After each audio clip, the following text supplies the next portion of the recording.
What's good? What's good? What's goody, my peopleizations? What's goody, my peopleizations? What's goody? What's goody? What's goody? So we got some interesting news, as according to some sources that I am close with, they inform me that we will be getting an announcement with Tyson Fury and Anthony Joshua, and the date is going to be July 24th. That's the date that they're looking at to have this undisputed UK showdown. And guess what's the front leader, my peopleizations? Wembley Stadium. Wembley Stadium is in the UK. So they're looking to have the fight now in the UK. Okay. Uh, uh, uh, so this is according to some of the sources that I'm close to the situation, is that those are the dates. Nothing obviously is set in stone. This could this obviously could change tomorrow, right? It changes with the wind, so this can change tomorrow. But the dates are July 24th in the UK. So this would be the all UK showdown in the UK for undisputed. Okay. They're hoping to have things cleared up by that time, according to the sources that I'm close to. And obviously, Deontay Wilder still plays a major part in this, as he still has his arbitration with Tyson Fury going. So they're trying to fast track this. Obviously, they're trying to maneuver around Deontay Wilder. We already know that, you know. And this is the latest update, is that we can actually get an announcement. Also, we know that Tyson Fury, he has officially entered training camp back here in the United States in Las Vegas. Okay. So let's talk about it. If this is indeed the case, what's next for Deontay the Bronze Bomber Wilder? As they have, if this does come to fruition, they would have officially maneuvered around Deontay Wilder in a trilogy match, which just lets you know the business of the sport of boxing. Okay. Will Smith, Pink Meadows, Bleak Side, BG, Dondrell Richardson, DP Rocker, Scant Ranch 2, Ant Lang, Mario Elion Sr., Black Alpha, Mark Wonderlick, Gerard Casher, Young World, Joe Adams, Trey Rob Eastside, DeHaven Alexander, Robbie Sanders, Smooth Groove Boxing, Johnny Q, Fly Guy Indy, Tiana Scott, Peace and Blessings Queen, Chen Smoke, my brother, glad to see you here, Chris Garcia, Stan Swoosh, Up to Success, A. McClennan, Morris Green, Terry Noble, Johnny Q, Came So Smooth, Silver Surfer, The Streamer, Roy Jones Jr., Iron Levent, The Streamer, Tell Him, Will Latimer, Dwayne Freeman, Travis Touchdown, Big Zo, Nehemiah Glover, Underground Asylum, Darren R., Dwight, Benjamin Harrington, Marvin Gibson, The Real Top Cat, my brother, where you been at? Terry Smoot Jr., Mobtown Slim, Ancestral Rage, Big Homie Coop, DJ, David the Real Thomas, Geo James Khalil 98, Chappelle Show 56, Paragon of Principles, Kenneth Pinkney, Aaron Clark, David the Real Thomas, Mr. K. Z. Machinio, my brother, Marky Dan 123, Stu Baby Love TV, Emmanuel Obang, Jethro 66, Bobo, Pull Counter Boxing, Samuel Pettit, Yakovav 1, White, my brother, Mamba Mentality, salute. Who else we got? Big Texas Claytis, Travis Touchdown. What's going on, all my peopleizations? What's going on with y'all, man? So this is Joseph Brown. What's going on? My brother Kamal Eyes in the super chat said PBC needs to put boots on the Spence Ugas July card. I agree with you 1,000%, but he's not signed to the PBC. Realistic income. Ty French 600. DeAndre Johnson. TZ Franks. James Willis. My brothers. What's going on? Kevin Munnins. What's going on? Salute to my brother Kamal Eyes in the super chat. He said that the PBC needs to put Jerron Boots in this on the undercard of Spence Ugas in July, but the problem is he's not signed to the PBC. He's signed to Cameron Duncan. He just fights exclusively on Showtime, so it comes off as if he fights with the PBC. Money Brown TV, my brother Money. Go subscribe to my brother Money Brown TV. December Winter, Mo City Menace. What's going on? DP Rocker, my brother in the super chat, he said, Blue, I want to apologize about my Lakers being disrespectful on Saturday night. No Bron, AD, or Kuz. Yeah, they put it on us, huh? Nice, the Savage, my brother, what's going on? DP Rocket, they put it on us, huh? Woo! Esco 2 times, what's going on? D-Dub, OLC TV, Todd Williams, what's going on? It kind of felt off, though, but yeah, they put it on us, man. Yeah, they put it on us. RNS1, my brother in the super chat, he said, has anyone heard anything from Wilder as of yet, especially concerning White? Salute, Blue. Deshaun Jones, my brother, what's going on? What I'm here, I haven't reached out to him. This is just sources that I have on the other side, right? Doc Kid TV, what's going on the other side, and some pretty credible sources. Now, obviously, like the weather, boxing is scheduled to change, right? Rico Breland, what's going on? I mean, tomorrow everything could do a 360. And I'm going to explain the reason I haven't reached out to Deontay Wilder on this particular topic. You're saying 007, Easy Lou Boxing TV. What's going on with you? I'm explaining the reason I haven't, right? Is because how much can he say, seeing as though he's in arbitration and going to mediation? He's taking this L won't fail, my brother, Mr. Nigeria boy. What's going on? He's taking the route to legally get what's owed to him. So how much can he tell me that I can report to you guys? Bleak side, what's going on? He can't. You understand? So we have to see how it plays out on this side, right? And then we'll get the answer how it plays out on his side. Leon Robbins, what's going on? You understand? Bobo, what's going on with you? The real Rick Rob, my brother in super chat. Salute, brother. They want the boogeyman to retire. Oh, for sure. For sure. Viva tu vida. Live your life, my brother. What's going on? Rampage Jackson, what's going on? So, right, we understand, right? Do we have to explain that they're trying to maneuver around him? They're trying to dance around him? Huh? Do we have to explain that? We know that already, right? Big homie Coop, what's going on? Now, if in arbitration mediation they rule in the favor, well, he gets compensated for popcorn movies games. What's going on? Let's say in arbitration mediation, he gets compensated for his troubles, right? For them not honoring the trilogy. Hey yo, what's going on? Rampage Jackson, what's going on? They don't and then they got to pay him, right? Well, Streetwise Anthem Athletic, what's going on? Jermaine Bean, my brother in the super chat, he says, salute, Blue Blood, salute to you, great brother. Michael Brown, Mark Stearns, what's going on?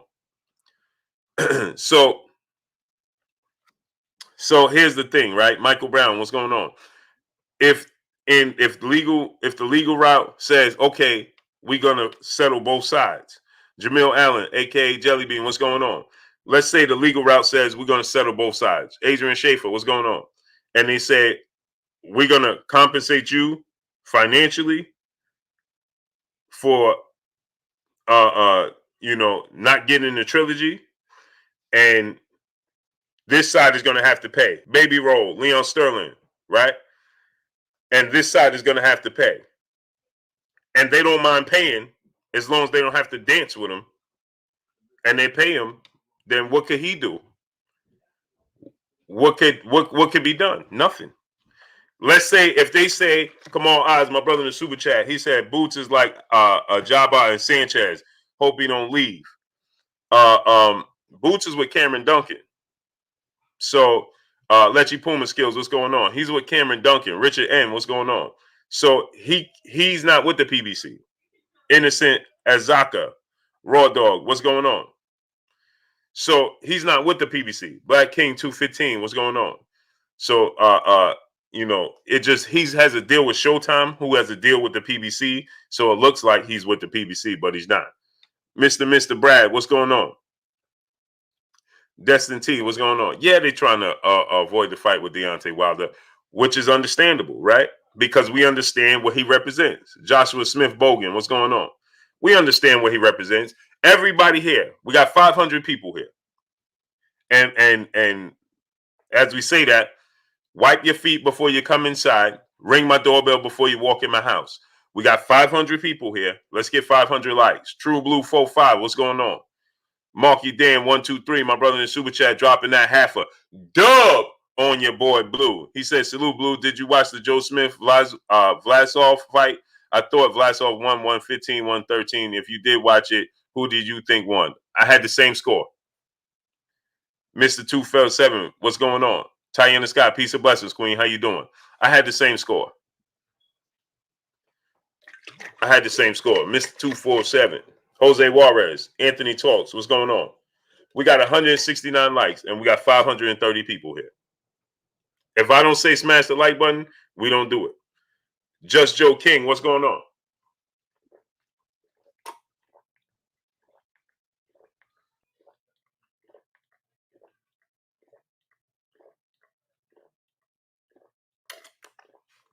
Huh? I had the same score, but I also had it a draw.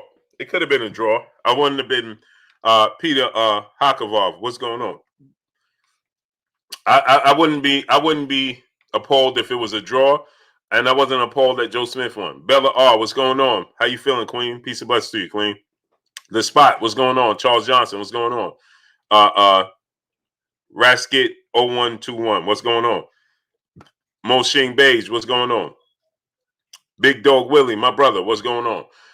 If it was, I'm not appalled Joe Smith won. I'm not appalled if it was a draw or Vlaskov won. I personally thought that Vlaskov did enough to win, but it was such a close fight that, I'm not appalled to either one. Baby Quan, what's going on? Cornelius the Israelite, what's going on? Axel Dahlstrom, what's going on with you? So, Kamal Oz, my brother, back in the super chat. So could Duncan take Ennis to ESPN and Top Rank? Oh, for sure. Because he's with Cameron Duncan Promotions. That's his own, Mr. White Shoes, what's going on? That's his own promotion. That's his own promotional company, Cameron Duncan. Ghetto Love, what's going on? Right? He like co-promotes, I guess. Michael Hawthorne, what's going on? So, yeah, he could take Jerron Ennis wherever he wants to. Devin Blocker, my brother, what's going on with you? He could take Jerron Ennis wherever he wants to. Smash the like button. AZ Landlord, what's going on? Get the likes all the way up. 530 people, less work. But they have an exclusive deal with Showtime. I don't know when his deal is up with Showtime or with Cameron Duncan, but I know from my understanding, they're trying to get him to deal with the PBC. Emmanuel Pettigrew, what's going on? General Squalls, what's going on? Shante L, what's going on? So let's get back into this. So we understand from my understanding and my sources that you can get an announcement. Shabu Peter, what's going on? For Tyson Fury, Anthony Joshua, as soon as tomorrow, people. As soon as tomorrow. Joe Smile, what's going on? This is what I'm being told. You can get a conclusion to this tomorrow. Reginald Warren, what's going on? So like I said, Yashua Ben Yisrael, what's going on? Eric Olden, what's going on? So the thing is nothing Deontay Wilder can do if they're willing to pay. If that makes sense to y'all. Tone Capone 1, Jelani Everin, Joe Gonzalez, what's going on? If they're willing to pay, let's say the judge rules in his favor and says, well, you got to compensate him, for his for his how do I want to put this? Because I have to you got to compensate him for his inconvenience, right? I'll put it that way. For his inconvenience, right? You got to compensate him, and you got to compensate him at least half of what he would stand to make if he got the trilogy. Let's say he made almost $30 million for the second fight. DeAndre Smith, what's going on? FK, what's going on? Yeah, I can't say the word stand swoosh because, they pick and choose what I can and can't say for whatever reason here. FK, what's going on? For his lost wages. Exactly. Lost wages. Thank you. Perfectly said. Thank you, great brother, FK. Thank you, Stan Swoosh. Fly High 89, Cornelius Israel. What's going on? So Max Louis, what's going on? So let's say that, and they say you got to give him at least half of or 75%, 3/4 of what he would have stood to make. And let's say that was $20 million. And let's say they say, well, you know what? Raphael Gooden, Kashif Dixon, Bruce Lee, what's going on? Let's say consequential damages, right? So let's say they say, well, we stand to make $300 million for this fight, right? And a rematch. Once we pay him the first time, we don't got to do it again. Raphael Gooden, what's going on? And they say Kareem Ebanks, what's going on? Okay, now we got to give him $18 million. We stand to make $300 million, and then in the rematch we get another $300 million. Give him that money and our legacy, right?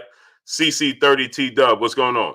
Vlado Zalat, what's going on? Coach D, what's going on? So let's say they say Velastri Violest, I hope I say your name right. Almighty Chilzo, what's going on? DT Taylor, what's going on? So let's say they say, you stand to make, we got to give them $18 million, right? And we have $600 million. Give them the $1,800 million. Give them the $18 million. You see what I'm saying? And what can he do? Because they rather do that. Road money, what's going on? Because you understand that they are building their legacy, the promoters as well. You understand? This is a legacy, not for Bob Arum. For Bob Arum, this is just revenue growth. This is not legacy for Bob Arum. Bob Arum has dealt with Muhammad Ali, Floyd Mayweather, Oscar De La Hoya, Sugar Ray Leonard, Marvin Hagler, Tommy Hearns. He's put on my brother Pac-Man ATL Tay. Congratulations to my brother Pac-Man ATL Tay, man. My brother Tay Jones got that knockout victory this weekend.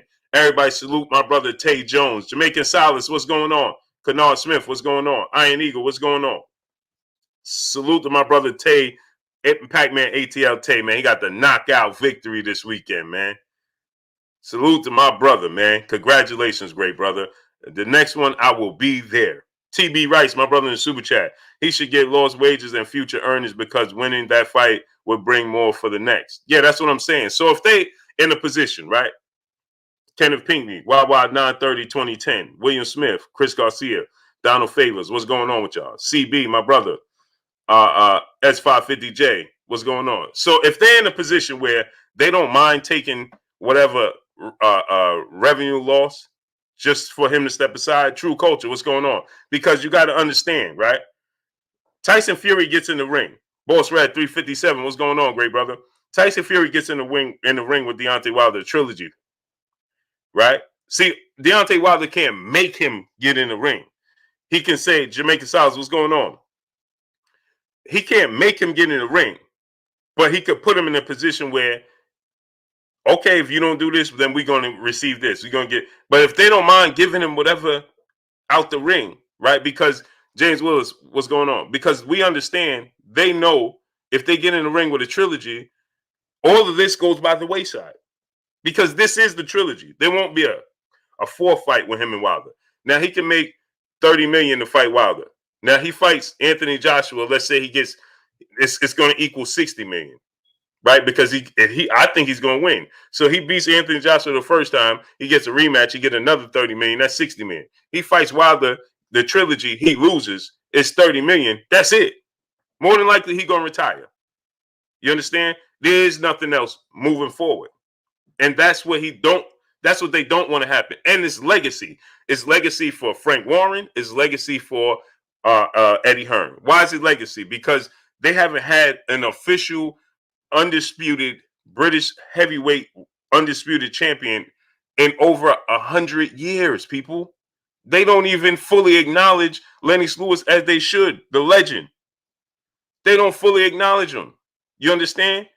So if they could stand to make this money, have a legacy fight, they're letting you know they'll go to any measure to make it happen. Emmanuel H, my brother in super chat, dropping that dub on your boy Blue in the super chat. He says, salute Blue Kings and Queens in the chat. Blue, don't worry about the other night. It's just a regular season game. we celebrate trophies over here. Hashtag Laker life. Man, don't worry about it. Just only one game. See, y'all forget. We beat the Lakers. You see, this is what I'm saying. How soon we forget. We beat the Lakers when LeBron James was playing. Y'all do remember that, right? In LA.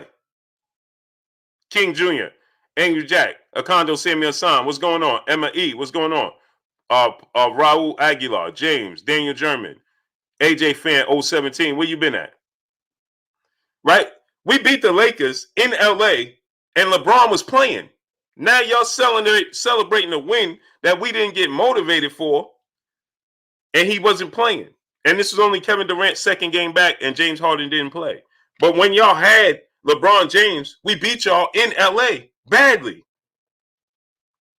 Now y'all celebrating because y'all got a win and LeBron and AD didn't play. But when y'all had LeBron, we beat y'all. TZ Frank, my brother in the super chat. That's not fair. The judge should give Wilder an option to either take the money or take the fight. Well, that's the thing, TZ Frank. They can't force Tyson Fury to fight. They could only, give Deontay Wilder money for his, compensate him for his losses. Moses King, what's going on? On the mic, my brother Terrence Bailey Sr. Go subscribe to my brother On the Mic with Terrence Bailey Sr. Right? Kavan Slims, my brother in the super chat. You assume Fury AJ is worth $100 million or more. I'm not assuming that. I'm not assuming that at all. I'm just saying, I'm saying if that's the case. Marvin Rollers Jr., what's going on? I'm saying if that's the case. I'm not assuming or guaranteeing that's anything. I'm just saying if that's the case, I didn't say it was $100 million. I just said if he listen to what I said. I said if he stands to make $30 million fighting AJ the first time and then $30 million fighting AJ a second time, that's $60 million. That's the same amount of money he'll get fighting Deontay Wilder for one time and the last time. That's what I said. I never said it was going to be $100 million. Never said that. I'm just saying, Jay Lynn, peace and blessings, Queen. How you doing? JJ, what's going on? I'm saying if it's 80 million on the table, right? For heavyweight undisputed, ain't gonna be nothing less than 100 million. But let's just say it's 80 million. Martinez McCurry, what's going on? Will UK Boxing 79, what's going on? So there's still obviously hurdles that need to be jumped. C Love, what's going on? Things that need to take place. Wendell Augusti, what's going on? Jay Lynn said excuses. See, this is what I'm saying to y'all. Where was y'all when we beat the Lakers in LA and LeBron was playing? I didn't see none of y'all gloating and with your pom-poms. I ain't see none of y'all. We beat y'all in LA without Kevin Durant, and y'all had LeBron James in LA. And nobody had nothing to say. Brian Chenault Jr., what's going on? Nobody had nothing to say. Now, y'all win a game that clearly we wasn't motivated for. Deal with it TV, what's going on? Jay Gibson, what's going on? Desmond Briggs, what's going on? We wasn't motivated. This is not the first time. Look how many times in our last 10 games, we at the end of the first quarter, we was behind by double digits by many teams because it's lack of motivation. So when y'all had LeBron in LA, we beat y'all from pillar to post, led the game from the opening score to the end, and I didn't see nobody here having anything to say. Now y'all win a game, and y'all gloating and pom-poms and just what's the celebration? Y'all won the regular season game. We won the first one. Y'all won the second one. What's the celebration for? We also lost John Blaze 06. What's going on? We also lost to lesser teams. We got blown out by who would just get blown out by a week ago? Come on. Victory George, what's going on? Relax. Emmanuel H, my brother in the super chat. He said, hey, I said it's just a regular season game. We'll see y'all at the finish line. Just get past the Bucks and the 76ers. Oh, we will. Y'all better get past the Clippers and the Nuggets. Y'all doing all that gloating, hollering. Dino Ngawa, what's going on with you? Hey, ain't no listen. Wait, did y'all say congratulations when we beat y'all in LA when LeBron was playing? Oakland man, what's going on? Did anybody say congratulations? Oh no, y'all was saying, oh, that's right. So Jay Lynn saying we got excuses, right? But Stephen Landry Sr., what's going on? But y'all was saying, oh man, see y'all stacking the team to beat LeBron. Machiavelli Mafia, what's going on? Rashad Livingston was going, oh, y'all stacking the teams to beat LeBron, man. We beat y'all in LA. Oh, man, they had to do this to beat LeBron. They stacking the team. Now y'all win the game. Oh, man, just see, you see. Relax. Hard body J Timo, my brother in the super chat. He said these are fake Laker fans, bro. They're LeBron fans and the same fans of Bud, Canelo, and Fury. Yeah, that's what they are.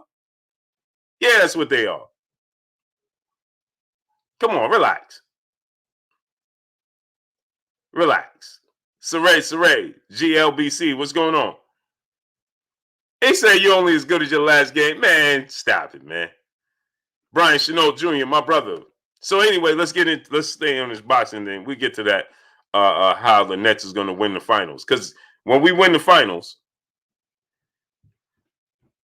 and y'all not there because the Clippers beat y'all in the Western Conference Final. Mixing boxing moves. What's going on?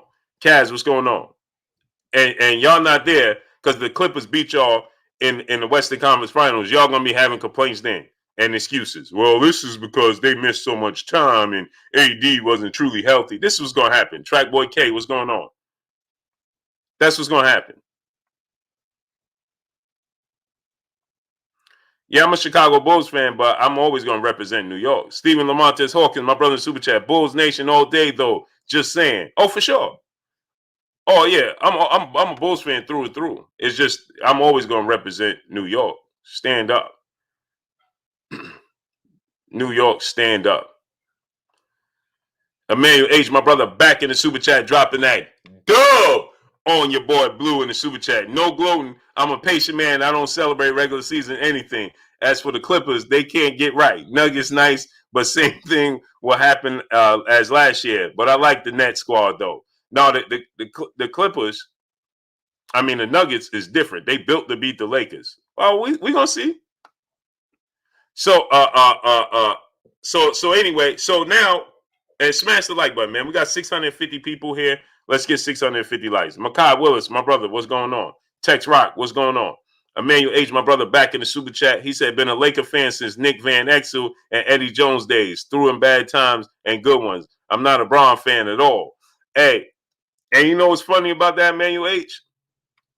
See, I've been a Bulls fan and a basketball fan. Me and my brother Emmanuel H, just so y'all know, we getting ready to have a channel we're going to be doing together. We're going to be doing basketball together. Dwayne Jones, Tony Hurd, what's going on? See, he said he been a Laker fan since Nick Van Exel and Eddie Jones. I'm showing my age. But I remember when they was drafted. I remember when they wasn't even in the league. You see what I'm saying? And I used to love Nick Van Exel, man. He underrated, man. And Eddie Jones when he went to the Hornets.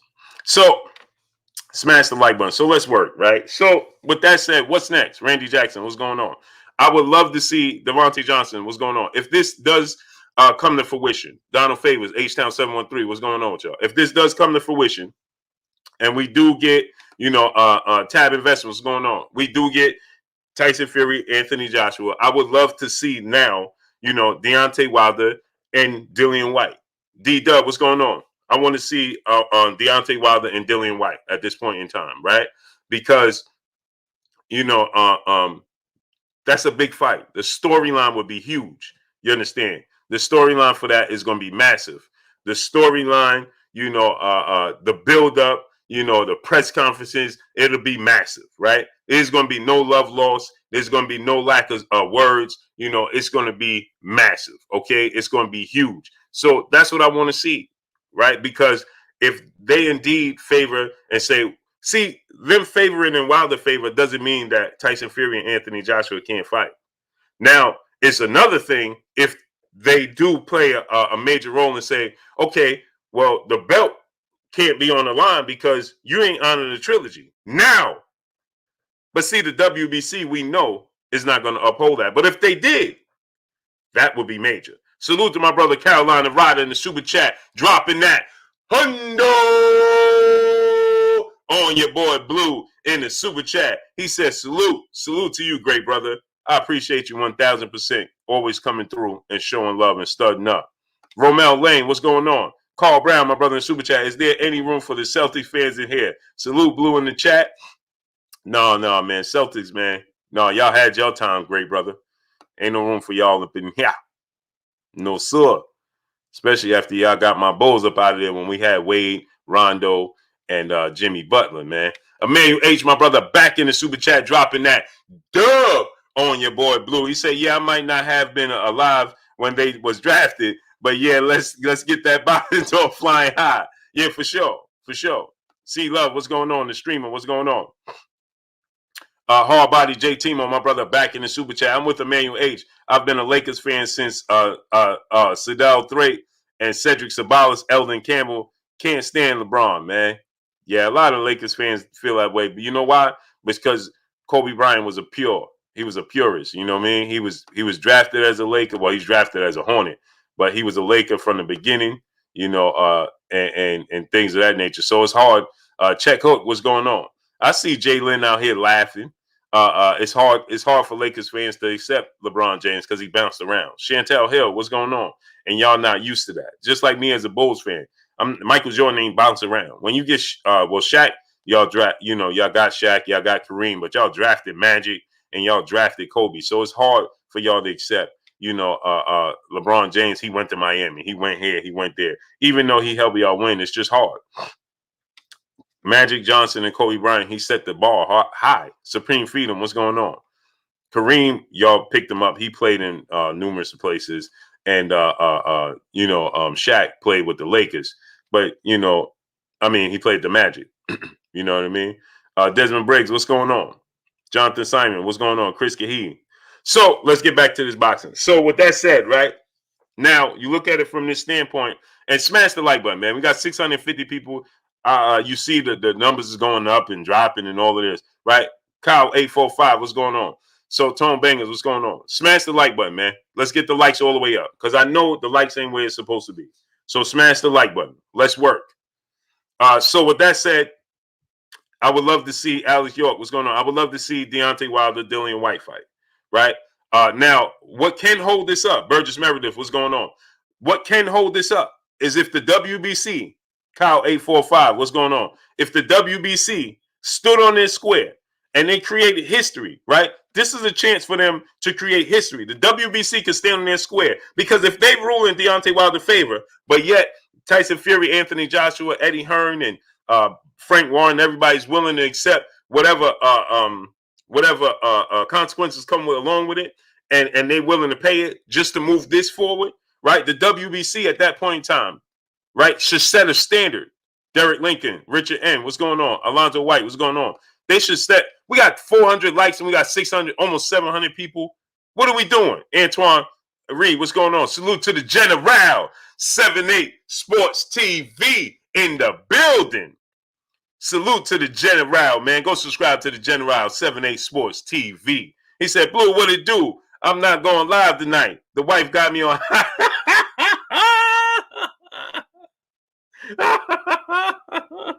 Rated Scholar, what's going on? Oh, man. I know how it be. General, before I started, my wife was like, you ain't start yet? 8 o'clock sharp. I'm coming up in my room and you're leaving. I'm shutting the live down. That's what she told me. Chris, Tunnel Vision, Chris Osborne, what's going on? Mario Salazar, what's going on? Cool Cat, what's going on? She was like, I'm coming up there and I'm shutting the live down. 8 o'clock. You got to 8 p.m. sharp. And don't let them see me come there and shut it down. That's what she told me. I said, well, you're gonna have to show me. You understand what I'm saying? Well, you're gonna have to show and prove. You're gonna have to show me. You know what I'm talking about? Well, you're gonna have to show me. You know what I mean? Like, I learned hard way. You're gonna have to come up here and show me. Chris Trucker, what's going on? Manuel Perro, what's going on? Yeah, you're gonna have to prove to me that. You have to show me. You know what I mean? She said, you blew there. You ain't blue in here. That's what she said. I said, what? Man, who you listen, man. You know what? What? No, look at Jalen backing her, and she will. Look at her, and she will. What you mean, and she will? And she will. OG Eric in St. Louis, my brother, what's going on?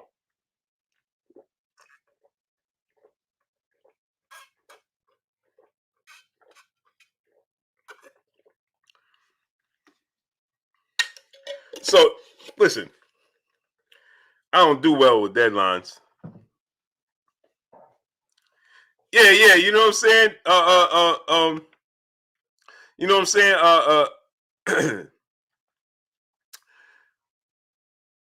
Terrence, you know what I'm saying, Terrence? Yeah, man. Y'all know I don't do well with speed limits. What's she talking about? Well, we gonna see at 8 p.m., aren't we? Boss Red 357, my brother super chat. I bet love be shut down at 7:58 sharp. David Bohannon, my brother, what's going on?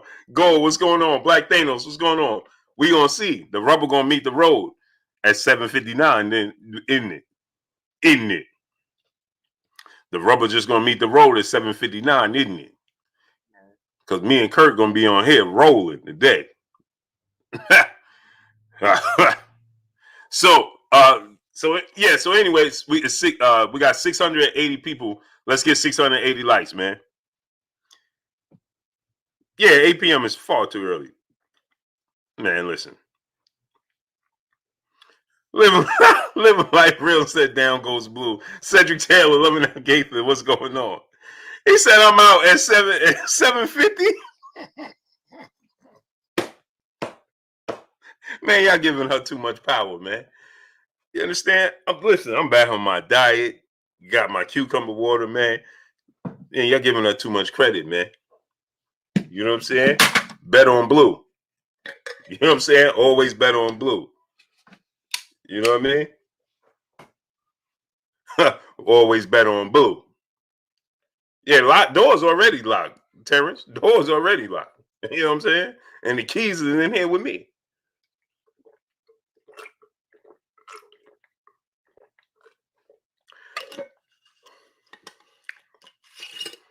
You know what I mean? You know what I mean? Chappelle says that blue don't get my favorite channel shut down. No, we good here, man. Trust me. Bet on blue, man. You understands me? Bet on blue. Gerald Davis, salute, aloha. Carter, what's going on? So here's the thing, right?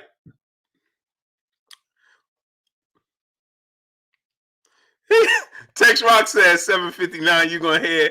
We gonna hear? Y'all already know what it is. It's your boy Blue.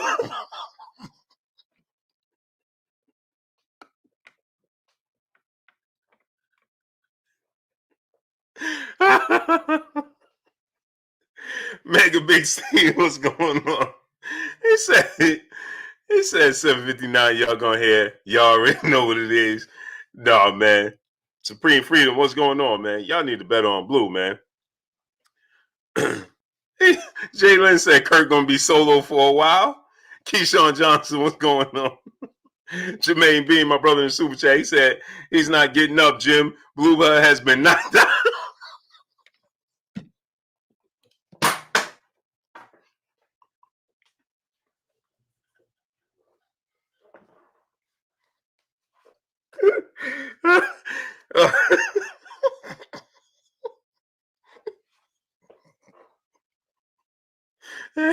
Oh man. Oh snap. Hey General, man. I don't know what this Monday brought, but stay in your ground, General. Stay in your ground. Stay in your ground, General. Stay in your ground. So Ray said, and the new Darwin said he needs some milk. Oh man. Christopher Johnson, what's going on? Hey General, stay in your ground, man. They can't do this. They can't erase who we are, man. They can't erase who we are. Joe Brown, my brother in the super chat, dropping that dub on your boy Blue. He said, Blue, I've been a married man for 15 years. At 7:49, you're gonna tell Kurt, yo, Kurt, man, I gotta go. Stay your ground, man. They can't erase who we were, man. They can't erase who we are, man. They can't erase who we are, man. Stand your ground, General. Stand your ground. General Squad, my brother in the super chat, said Blue gonna have Kurt take over right at 8 p.m. Box of Truth Serum. What's going on, man? Stand your ground, General. Stand your ground. They can't erase who we are, man. Hold up. Hold up. You know what I mean? Yeah, Don Richie, I appreciate you. Hold up. Hold up. On the mic, my brother Terrence Bailey Sr. in the super chat, he said she gonna cut the broadband and power lines from outside and throw a flashman.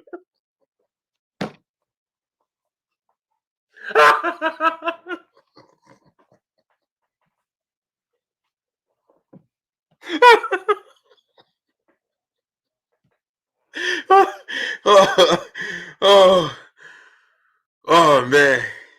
Oh man, y'all got me in tears, man. They can't erase who we was, man. They can't erase who we was, man. So Rex, everybody gonna stay just to see. Hey man, I'm built for this, man. WB Sports TV, what's going on? TD Harden, my brother in the super chat, appreciate you, King. No, I'm standing my ground, man. General, stay in your ground, General. Stay in your ground. Stay in your ground. So yeah, so I would like to see Deontay Wilder fight Dillian White. If he's not gonna fight Tyson Fury, Anthony Joshua, if that fight not gonna come to fruition, right? You know, if the WBC wanted to make their mark and wanted to truly be shrined, Marvin Rollins Jr. said, "Wipe your feet before you leave."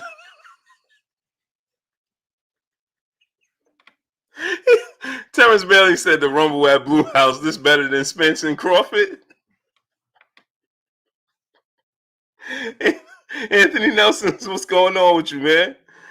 Oh man, TD Harden said you'll be off by 7:50. Nah, man, I'm standing my ground, man. We ain't getting off here till 8:30, man. Chris Trucker, my brother in the super chat, he said, "Nah, tomorrow the screen gonna have all the colors on it like back in the day when broadcast cut." We all know.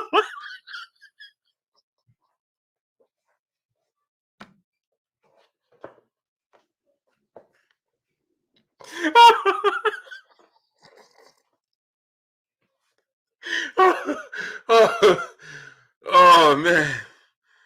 Whew. Oh man. TC said Blue finna be broadcasting from the bathroom.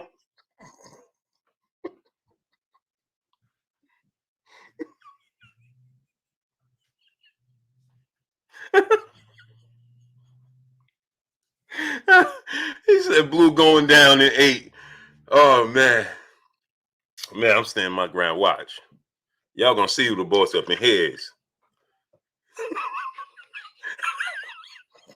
Terrence Bailey said famous last words.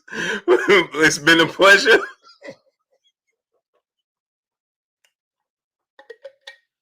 Y'all gonna see 8:30. I'm tacking on an extra 30 minutes just because she said that. You understand what I'm saying?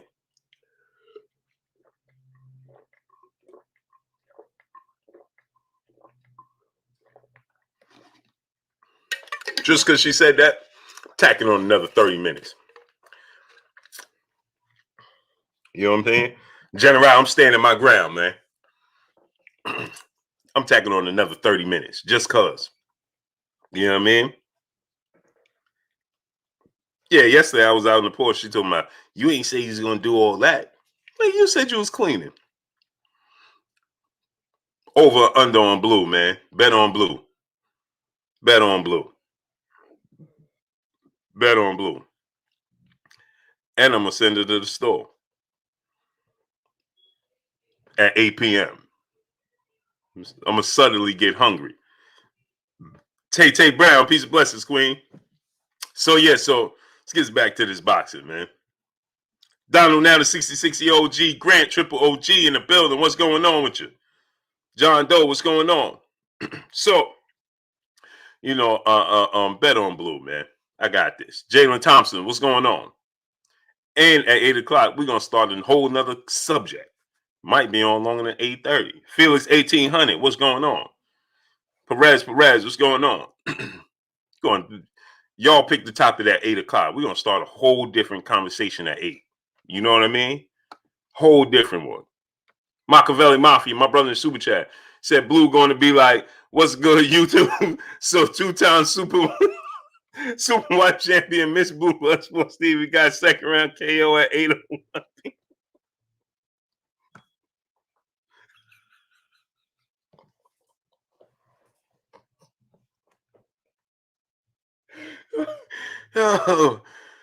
Oh man. Oh man. Moped Mosey, what's going on? Oh man, watch what I tell you. I just fantasized about dark-skinned women. What's going on with you? Watch. Telling you. Carl Headley, what's going on? So yeah. So like I said, if the WBC really, really, truly wanted to make a mark within the sport of boxing, if they truly, truly want to make a mark in the sport of boxing, right? They could make a statement and they could stand their ground and say, you know something? Because if they rule in favor of Wilder, but they just got to compensate him, right, for the revenue he would have lost, right? And the WBC truly want to make them all. Nelson Rivera, Jonathan Simon, what's going on? They should be like, listen, you know something? We understand this is a super fight. You know what the effect the WBC can make? If they say, we understand this is a super fight, it's undisputed, but Tyson Fury, we can't allow you to move forward like this. You had a contract, you got to honor the contract. You're not going to honor the contract. Well, then we got to make it. We have to have our own rules. So let me give you this information, right? Jay Lynn said, we'll be seeing you sitting in those red seats tomorrow.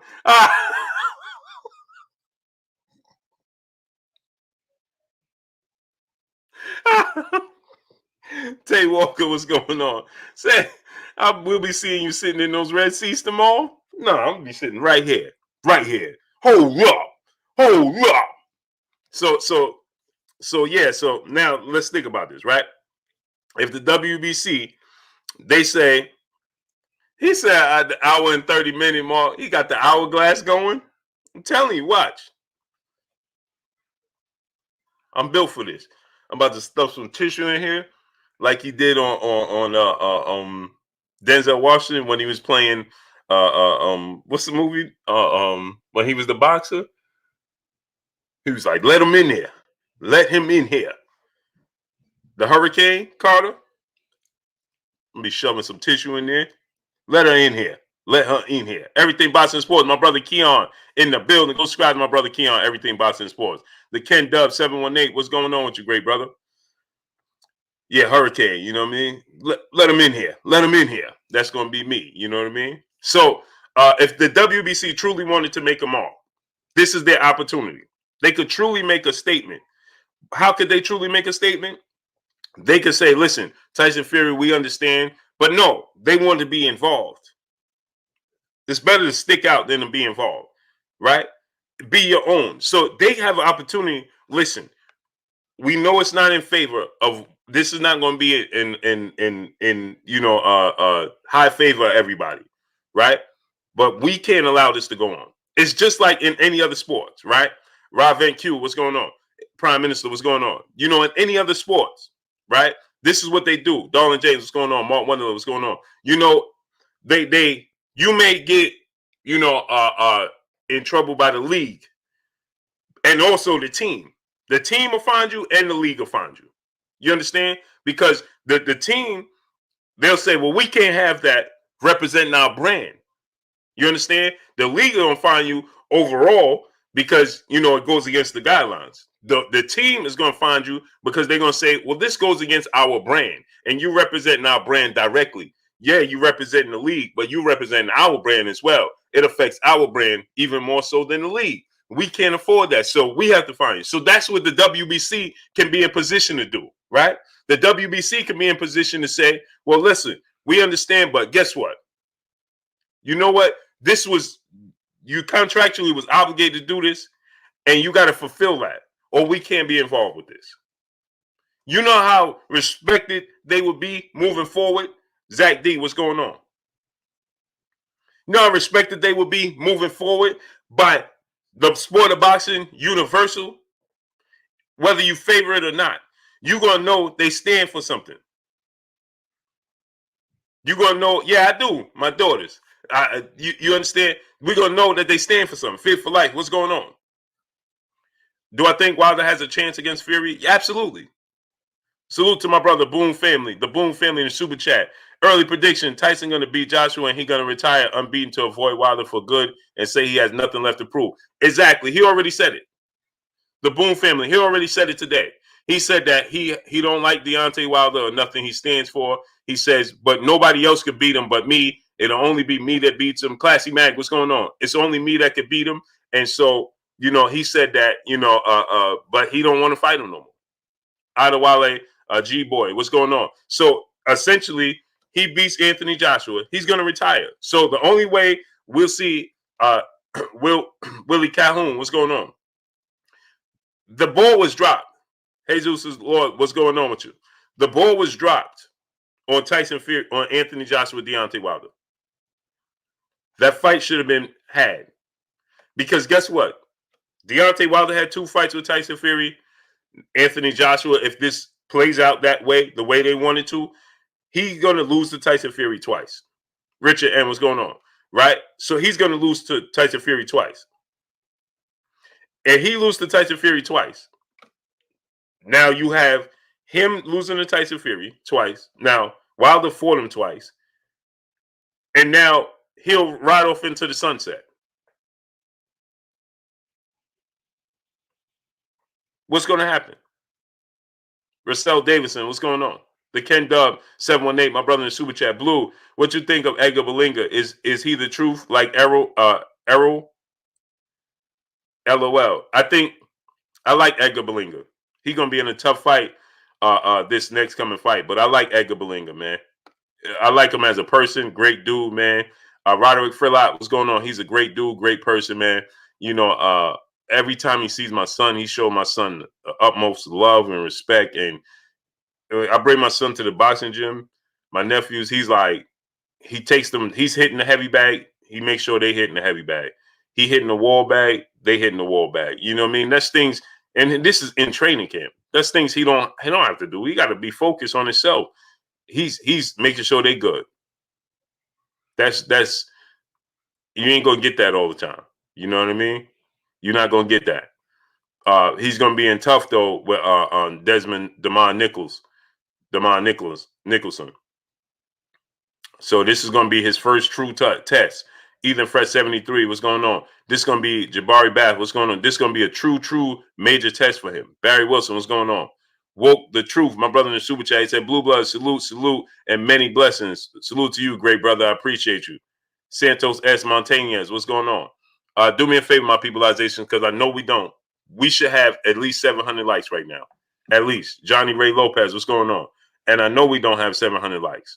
My brother David Bohannon said we got 521 likes. Why?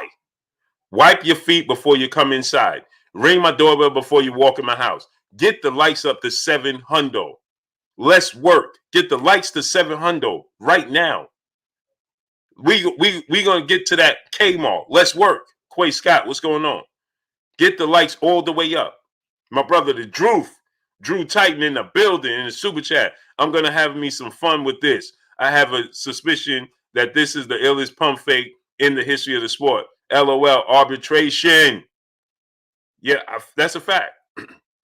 Hey, and I don't, I won't be surprised if this all subject to change. Not at all whatsoever. Chilltown Majors, what's going on? Not at all whatsoever. I wouldn't be the least bit surprised if this goes to, Deontay Wilder, Tyson Fury trilogy. I won't be the least surprised at all whatsoever. Because, We don't know how much the penalty is going to be. Imagine if it's 20 million and they like, listen, we ain't paying 20 million. So go ahead and give them the trilogy and let's move forward. You see what I'm saying? That could be a strong possibility. I'm not, everything in the sport of boxing is subject to change. Listen, even we saw F.A. Jabbar, he in the ring and the bell ring and the dude walks out the ring. L. Harper Jr., what's going on? The Joe Show, what's going on? The first bell ring, ding, and the dude climbs out the ropes and walk out the ring.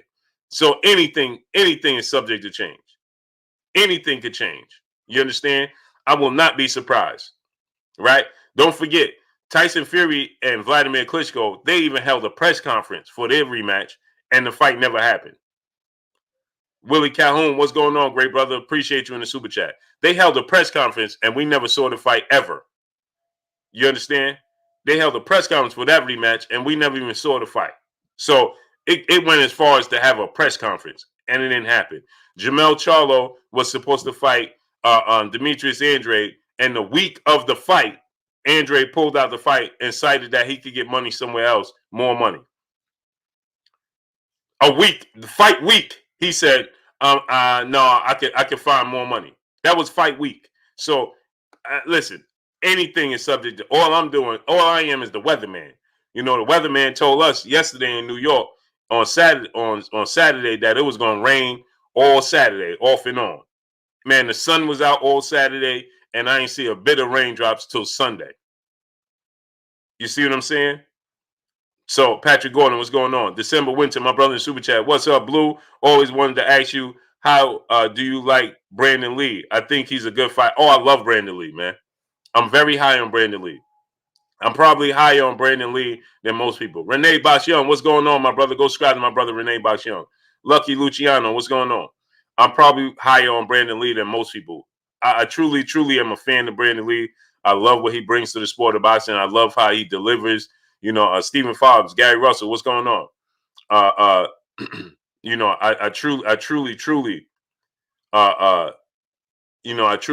believe that he's going to be the goods. You know, maybe I'm wrong. 50-0 TBE, TMT, Floyd Mayweather, what's going on? Jeremy 2684, what's going on? But I truly believe in Brandon Lee. I love him.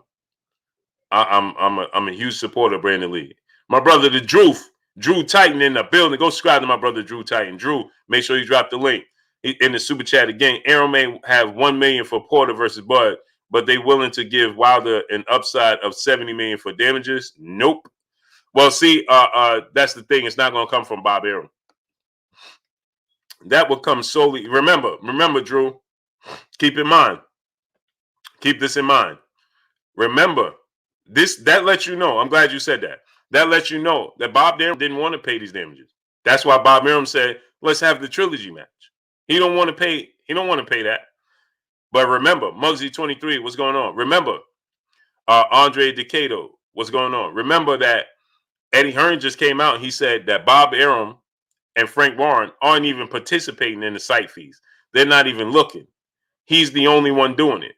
So essentially they're leaving it up to him to have to fit the bill, because they could take it or leave it at this point, especially Bob Arum. He's like, fight Deontay Wilder, then fight, get the trilogy over, don't have to pay anything, and then fight Anthony Joshua should you beat him. John Moore, Gary Russell, what's going on?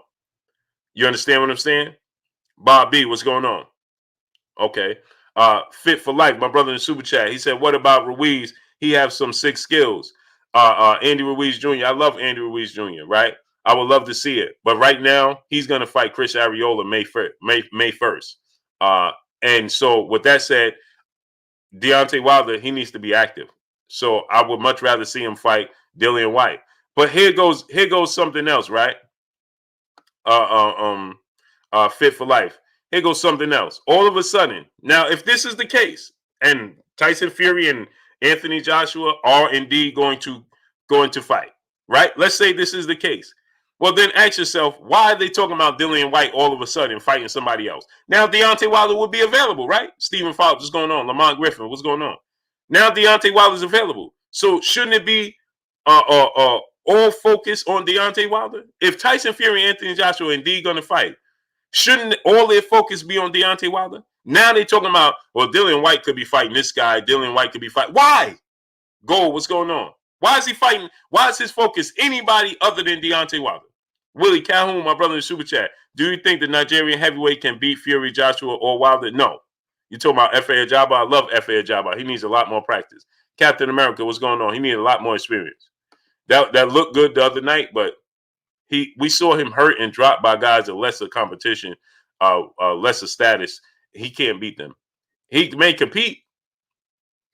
Jay Smooth, my brother in the super chase, appreciate you, great brother. He can compete with them for sure.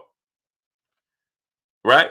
Now, how come Dillian White is moving in a different direction? He should be focused on Deontay Wilder. If behind the scenes, Black Boxing Kings, what's going on? If behind the scenes they know that Tyson Fury and Anthony Joshua are going to fight, then why would Dillian White be focused on anybody other than Deontay Wilder? Because he's available, people. Because he's available. Full of Hunger Boxing, my brother in the super chat, dropping that half a dub on your boy Blue in the super chat. He said Cameron has B. Norman Jr., Boots, and Brandon Lee. Yes, he does. Johnny Ray Lopez, what's going on? Yes, he does. Yes, he does. B. Norm, he just fought and got another victory this past weekend on the same card as a brother Tay Jones. So salute to my brother B. Norman Jr. Be that bitch, peace and bless, Queen. How you doing today? So he just got a victory the other night too. Salute to Brian Norman Jr. One love. What's going on? So why would Dillian White's focus be anything other than Deontay Wilder if Deontay Wilder's available? Think about that, people. If indeed Eddie Hearn, who knows better than Eddie Hearn if Anthony Joshua Tyson Fury fighting? Eddie Hearn, right? So Eddie Hearn knows everything happening, right? So Eddie Hearn, K9 Unit, what's going on? Eddie Hearn is aware that Wilder, that Fury and Joshua are going to fight, right?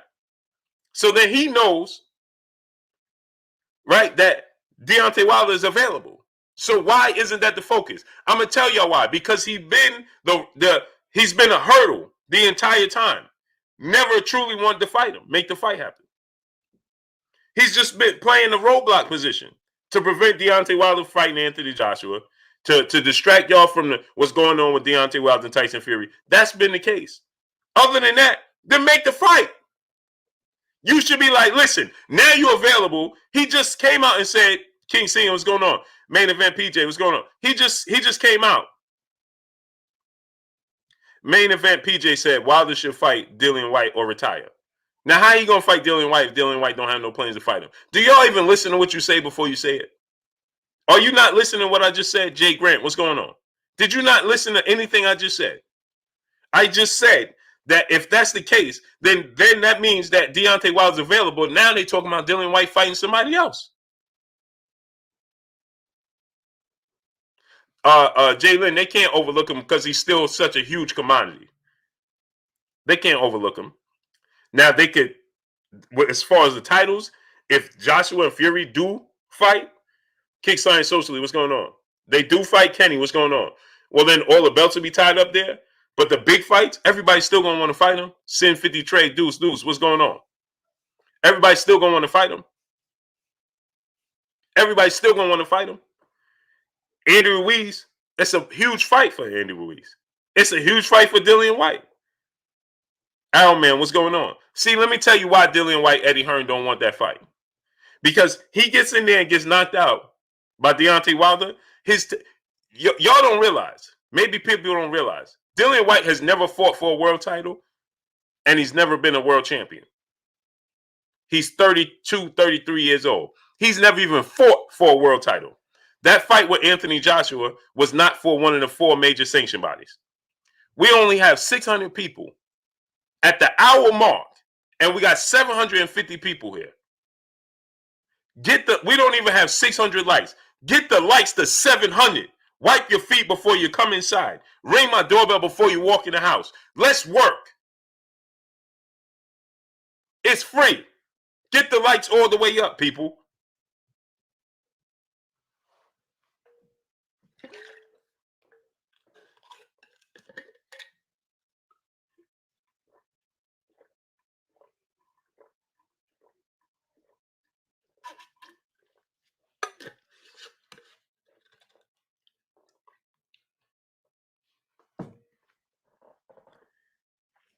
Get the likes up.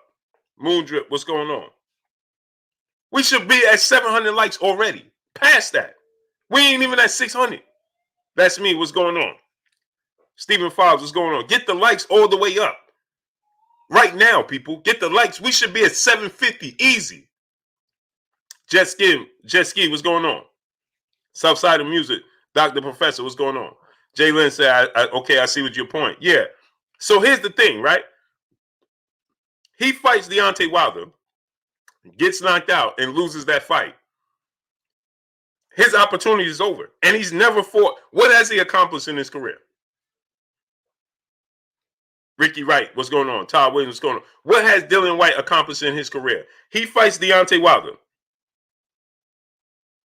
Right? Diesel on the beat. What's going on, Diesel? He fights Deontay. We got some things coming for you, great brother. We got some big things coming for y'all. So, he fights Deontay Wilder, gets knocked out. Well, he would have gotten knocked out by Alexander Povetkin, Anthony Joshua. He arguably lost the first fight with Derek Chisora. He got knocked out by Dillian Whyte. It's over. He's never even fought for a world title. Kasim Caballero, what's going on? Caballero. Hope I say your name right. He never even fought for a world title. 305 Grant, what's going on? Imagine that. Dillian Whyte never even fought for a world title at 32, 33 years old. Let alone become a world champion. He never even fought for the belt. You want to run that risk? Nate Woolbright, what's going on? When you going to get your opportunity? What has you achieved in your career? When you stepped up in competition, you lost. Your claim to fame, and Michael Dempsey, what's going on? Your claim to fame, Brown Squad Inc., is being a mandatory challenger. Right? Vav World, what's going on? And then you can't say, well, nobody wanted to give him the opportunity, because when you stepped up, you lost. You lost to Anthony Joshua. You would have got knocked out by Deontay Wilder. You lost to Alexander Povetkin. When you was the mandatory challenger, you lost to Alexander Povetkin, who was 40 years old. Brown Squad Inc., what's going on? You had tooth and nail fights with Joseph Parker, and you arguably lost the first fight with Derek Chisora, and it was the second fight you got the beautiful knockout, but that was a tooth and nail fight. So what's your claim to fame? Tay, what's going on? What's your claim to fame? Nothing. What are you gonna do? Wait at that point in time, Lloyd Lawrence UK, what's going on? What you gonna watch Dillian Whyte fight for a vacant belt against who? Because let's say Tyson Fury beats Anthony Joshua twice, he's gonna retire. I have no doubt about it. He's not gonna fight again. He's gonna retire. He retires. He beat Anthony Joshua twice. He had 2 fights with Wilder. He beat him once. He beat Vladimir Klitschko, and he beat Anthony Joshua twice. MBU TV, what's going on? He's going to retire. He's not sticking around. He's done. So that means the belts will be vacant, right? Tyson Fury would have accomplished defending his titles one time in his career. Miss TT UK, Peace and Blessings Queen, how you doing today? Tyson Fury would have defended his titles one time in his entire career. That would be the rematch against Anthony Joshua. That would be the rematch with Anthony Joshua. James Hickerson, what's going on? He's never defended his titles in his career. He fights Anthony Joshua twice. That would be the only time he defended his titles, and then he's going to retire. Rasheed Roth, my brother in the building, what's going on? He said 653 likes. We got 750 people here, and we got 650 likes. Get the likes all the way up. Calvin Albar, what's going on? 80 Ayo Deli, what's going on? Daniel DeBose beats Dillian Whyte. I don't know. R. Stokes, what's going on? After the way Daniel DeBose looked, and there's no slight against him, but against Joe Joyce, no. I don't think he could beat Dillian Whyte. Dillian Whyte will beat that second tier level of fighters. He'll beat them all day long. Daniel DeBose can't beat Dillian Whyte. I initially thought he could, but after I watched him against Joe Joyce, no.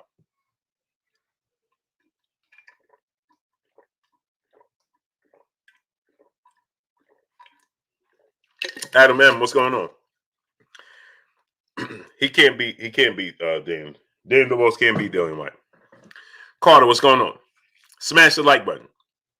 Get the likes all the way up. We should have well over 700 likes. That takes away, man. That you got to be like, man, smash the like button. Wipe your feet as you come inside.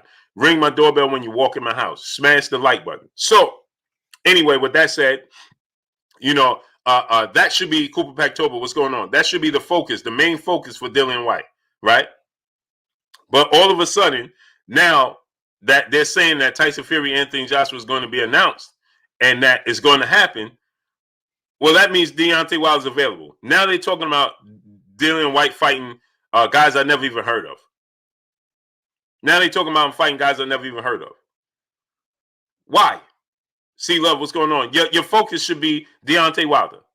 No, it's not, because he played the role of a roadblock. John Moore, what's going on? That's what he did. He played the role of a roadblock. Oh, I want Deontay Wilder. That's a distraction. That was a distraction. Now, Andy Ruiz Jr., the thing about Andy Ruiz Jr., we don't know what we're going to get from Andy Ruiz Jr. TR, what's going on? We don't know what we're going to get from Andy Ruiz Jr. He beats Chris Arreola. Who knows if he's going to stay on track to fight Deontay Wilder? Mookie Knight, my brother in the super chat, he said, "What's up, Blue? I've been missing you live. The post office keeps changing my schedule. Dropping by, showing some love, my brother. Salute to you, great brother. You got a great job." Mookie Knight, my brother, what's going on with you? Dave Jack, what's going on? St. Louis Mick, what's going on?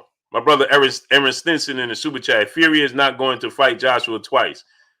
Let's say he do. I don't know. Maybe he does, right? So my thing is this, right?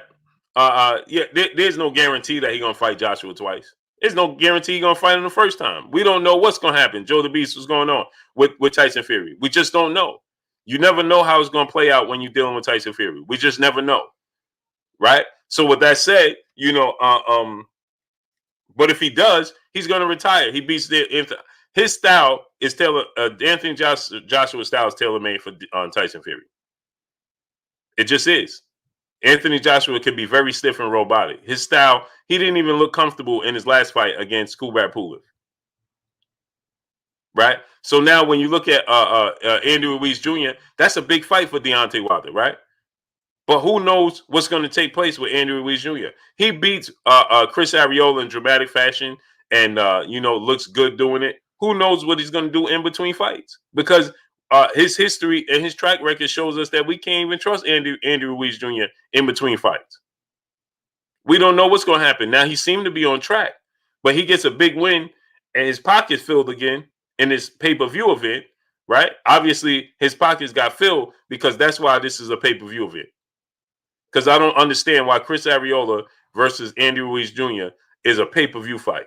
But okay, it is. It is what it is. May 1st, right? So, but my thing about that is this. It's May 1st. It's a pay-per-view event. He gonna get paid for it. Mr. G, what's going on? He gonna get paid for it. Who knows how he's gonna is he gonna be on point? Is he gonna be focused to fight to prepare himself for Deontay Wilder? Is he gonna stay disciplined? We don't know.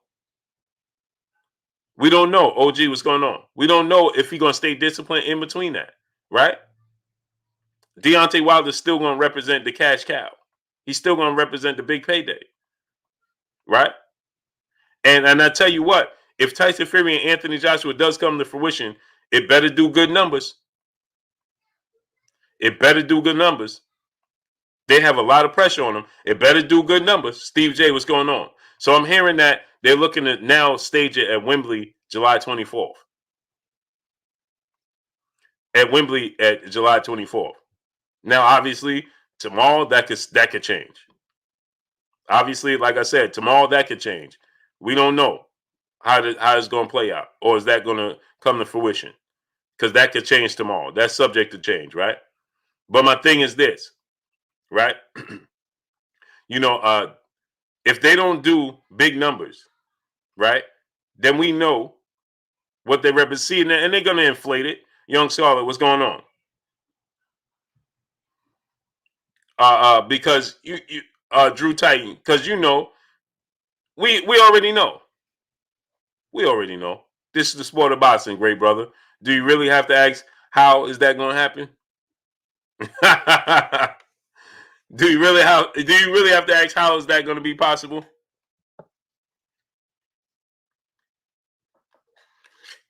Cap City 518. What's going on? That's what I'm trying to say. Hey,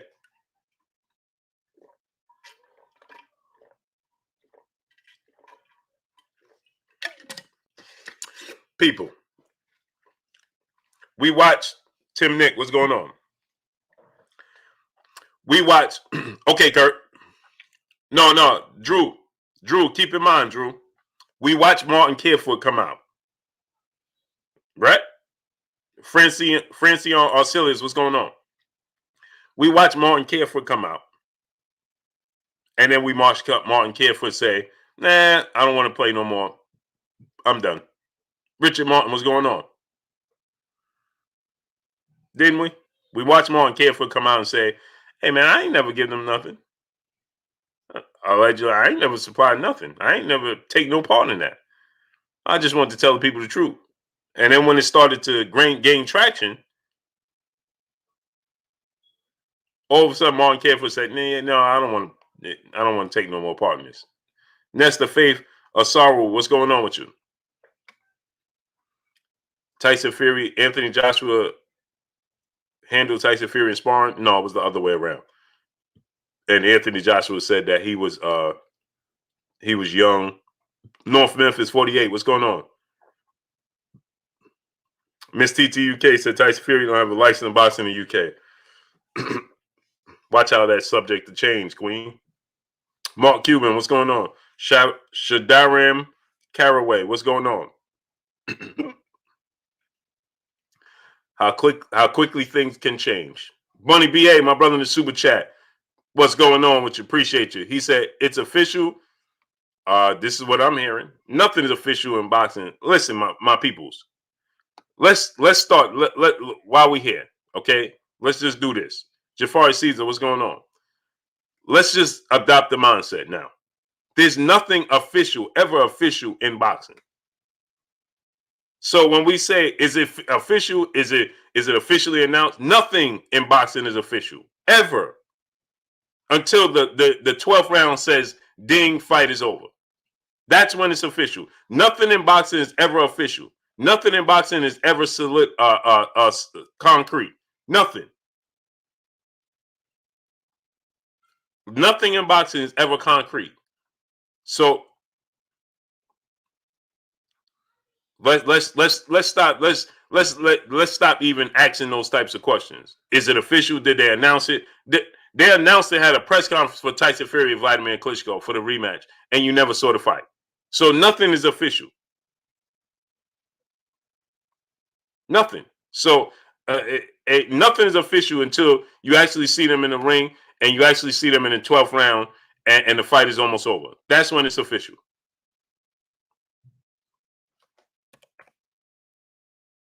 That's when everything is official.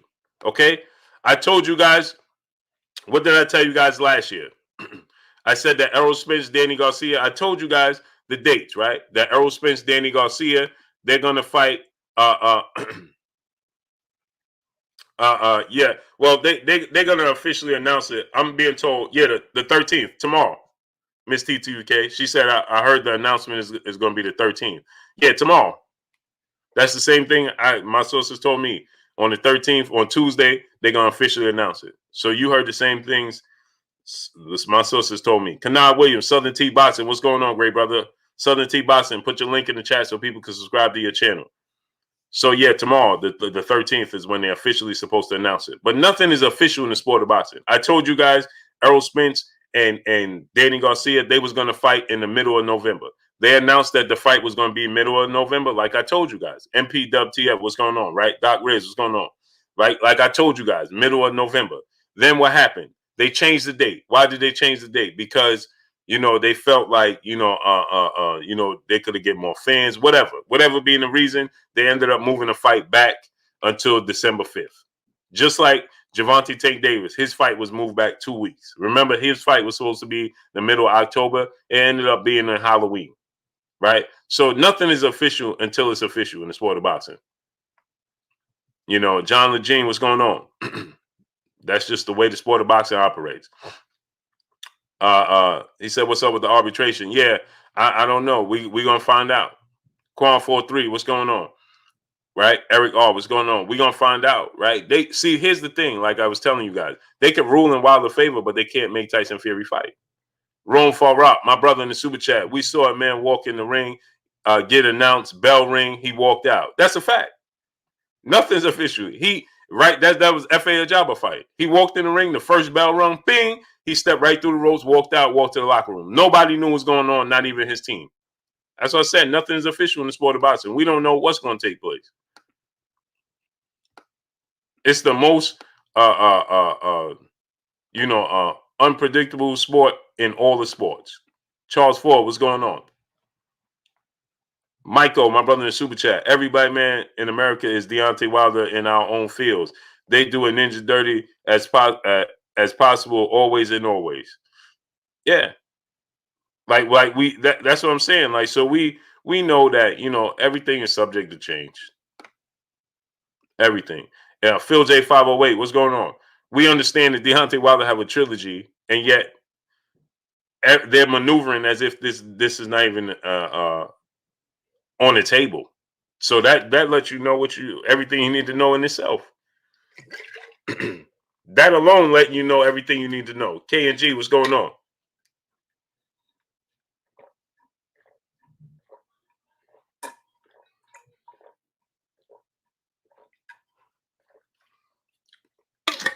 Supreme Beast Boxing Talk. What happened to your account? You switch your account or something? So I believe that Tyson Fury will win the fight. They're saying that the official announcement will come tomorrow. Do me a favor, people. Let's get the likes to 1K. We should be at 1K likes already. Get the likes up to 1K. Smash the like button. Smash the like button. Get the likes to 1K. Ademola Taniola. What's going on with you, great brother? Extraordinary comic book junkies. What's going on? Jonah Farrell. What's going on? No, it's not. It's not. It wouldn't be. It's not step aside money, right? It is that they would rule. In Deontay Wilder's favor, and he would get paid. For his inconveniences. You know,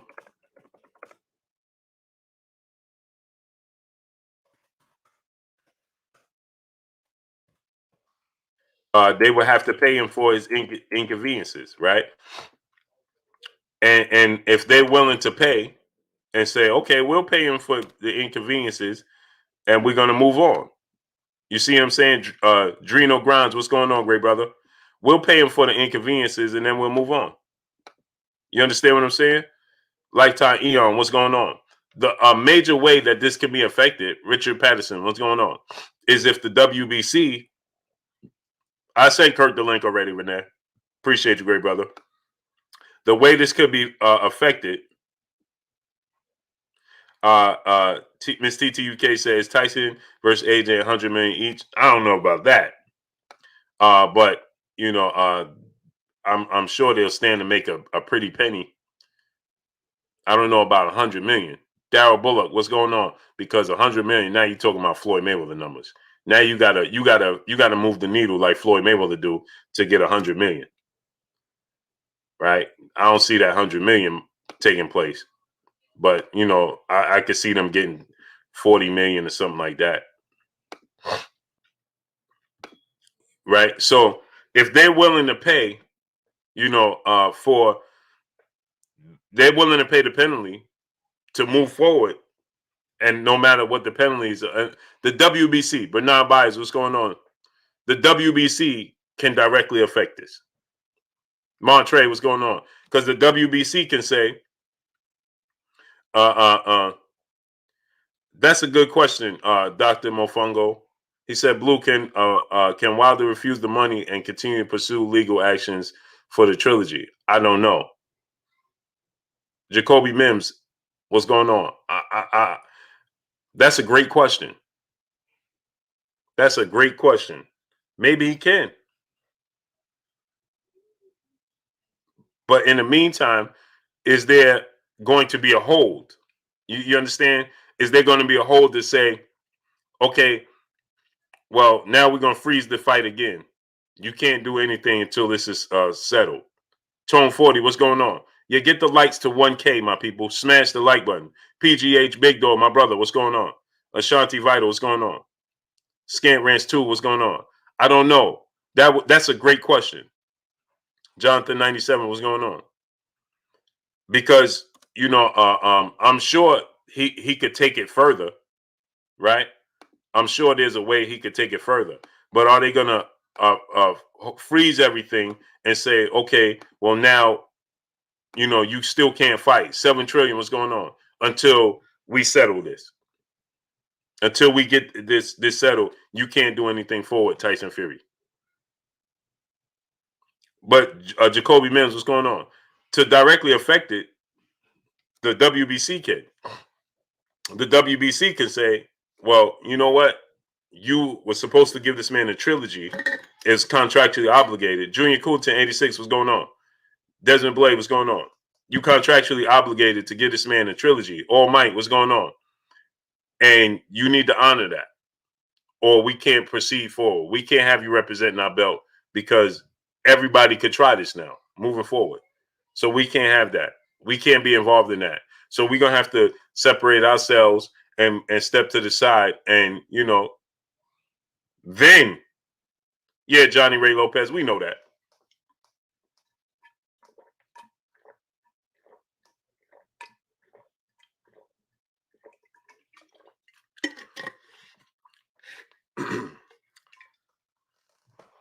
Hugo, a.k.a. Tone Bone Nawagazi. What's going on with you, great brother? Appreciate you. You understand? The WBC can do that. And then they can make a statement, but they're not going to do that. Because you think the WBC don't want to be involved in this massive UK fight? You think they'll actually want to, no. Classy man, my brother in the super chat, dropping that half a dub on your boy Blue in the super chat. I don't expect the WBC to do nothing. They probably was behind the janky gloves, all in on it. They sanctioned it.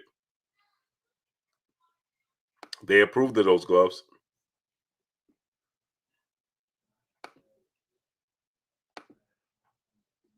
Ryan Taylor, what's going on? But the fight itself, William Sebastian, what's going on? Zibaglo, Nig, what's going on with you, great brother? The fight itself, hey man, listen, my wife is texting me. It's 7:11. Time is ticking. Hey man, y'all gonna see some furniture moving. You understand me? You understand me? 7:11. Time is ticking. Reginald Rainey, what's going on, great brother? Yeah, that's what she just texted me. That's what she just texted me. 7:11. Time is ticking. Oh yeah. Oh yeah. Oh yeah. All right. Yeah, go. Why don't say don't let these people gas you up?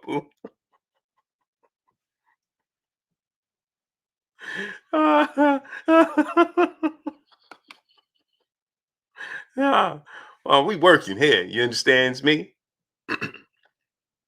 Reginald Rainey, my brother in Super Chat, dropping that dub on your boy Blue. He said, "What up with you, Blue? Keep doing your thing for sure. Appreciate you, great brother." Mr. Wood 25, what's going on? Bobo say y'all already know what it is. Nah, man. Tell me, man. Smash that like button, man. Oh man, we got 45 dislikes. You can't make this stuff up, man. They never happy, man. They never happy. You understands me? Yeah, man. We need to get the likes to 1.2K for real, for real. So he said Johnny Q said hi guard blue winky right style. The the Zeus GQ, my brother, what's going on with you, great brother? Yeah, Kurt got the link. Just waiting for him to come in. So so with that said, uh I don't know if he pushes things and Fire George 77. What's going on? Stinger, my brother in the super chat. Fury said today, if the fight isn't finalized by Tuesday, he's moving on via Sky Sports website. Yeah, see, that's the thing, right? And tomorrow it's supposed to be announced, right? So we're gonna find out. Mamadou Mustafa Bob, what's going on with you, great brother? That's the thing, right? Yeah, he said that. Tuesday he entered training camp today officially. In Las Vegas. He said that if it's not announced by Tuesday, he moving on. But listen, let me tell you something that Tyson Fury also said. David Scott III, what's going on? Let me tell you something he also said, right? He also said on, what was that, Friday, he said, oh, I just got Friday or Saturday, just got the information from Eddie Hearn. Oh, he was excited. That was Friday. Just got the information from Eddie Hearn. I let y'all hear it, right? We got multiple sites. We should have announcements, so on and so forth, right? Can't wait. I'll be looking it over this weekend, and we'll have an announcement. That's what he said, right? Then he comes out, and Eddie Hearn comes out and says, we're going to present Tyson Fury with the Tyson Fury and everybody involved with all the sites and everything on Sunday. Well, how could he on Friday? Tyson Fury said he had the paperwork and that he was ready. He was mulling it over, and on Sunday he was going on Saturday he was going to make a decision. Then they said they was going to present it to Tyson Fury on Sunday. So he ain't even have it when he said it. I'm confused. But anyway, salute to my brother, Kurt Anderson, a.k.a. Kurt Sugar, a.k.a. the historian, a.k.a. my brother, my co-host. What's goody with you, Kurt? Hey, Blue, man, what's good with you, man? Great fights this Saturday, this weekend. What's up, chat? How my family doing in the chat? Man, I was working, but I was hearing them roast you on your wife giving you a time limit. Yeah, that was funny. I told you the chat is funny, Hey, and Kurt. I was listening to it. Yeah. She said she texted me right now, Kurt. You know what I mean? She thinks she you know what I mean, Kurt? She's talking about it's 7-11, time is ticking. Then now she texts me, let's not get into it before your show is over. You understand what I'm saying, Kurt? There's always going to be a tug of war somehow, some way with women and a man's passion, which ours is boxing, and it's weird how that always seems to come to suffice. But how you doing, man? What's up, chat? What's up, family? Hey, Stan Swish said, Kurt, this is going to be a short show.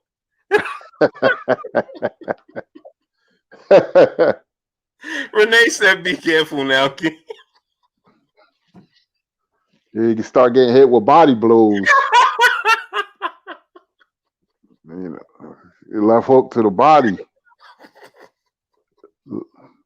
Left hook to the hip so you won't go nowhere like Trinidad used to do. Oh, man, Kurt, she's something else, man. You can't make this stuff up. You know what I mean? She's unbelievable, Kurt. Raphael Gooden, what's going on with you, great brother? Yeah, this was she talking about, Kurt. She unreal, man. C Love said always avoid the doghouse. She's unbelievable. So yeah, Stinger. So Kurt, did you hear this news that this was they was gonna announce it and Tuesday, because I reached out a few people and they said that, they were looking to announce it, on Tuesday.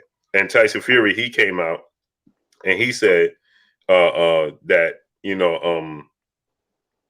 that if they announced it on Tuesday, he was walking away. Yes, I did hear that. Yes, I did. A friend, a source told me that tomorrow is the 13th, so it's supposed to be tomorrow. I still don't know until it's official, and nothing is official until the bell goes ding, and they're both in the corner. They come out and meet in the center of the ring. So, but for what I understand, people in the UK are very, very excited. It's going to do wonderful numbers in the UK. In America, I don't know, but they need a big American numbers too because America is that important. But it's do well in UK. So let's see what happens tomorrow in the afternoon if there's an announcement. If there's no announcement, man, I'm stumped. I don't know what to tell anybody. But Eddie Hearn seems very confident. Mm-hmm. Hey, Kurt, look at this. This is her texting me. Oh man, let me ask you something. You guys supposed to go somewhere? No, no. She's just giving me a hard time, man. She said she was tired. African Sci-Fi Scholar, my brother in the super chat, dropping that half a dub on your boy Blue and Kurt in the super chat. He said, "Salute Blue, dang, they said you're gonna be filming from Kurt's basement tomorrow, talking about welcome to Blue Bus TV new studio." Oh man. The chat, I'm telling you, man, y'all Oh so man, know. Trillion of Judah, what's going on with you? Unreal, man. Charles Ford, brother in the super chat, dropping that half a dub on your boy Blue and Kurt in the super chat. He said, "I heard talk that Don King is involved with Trill.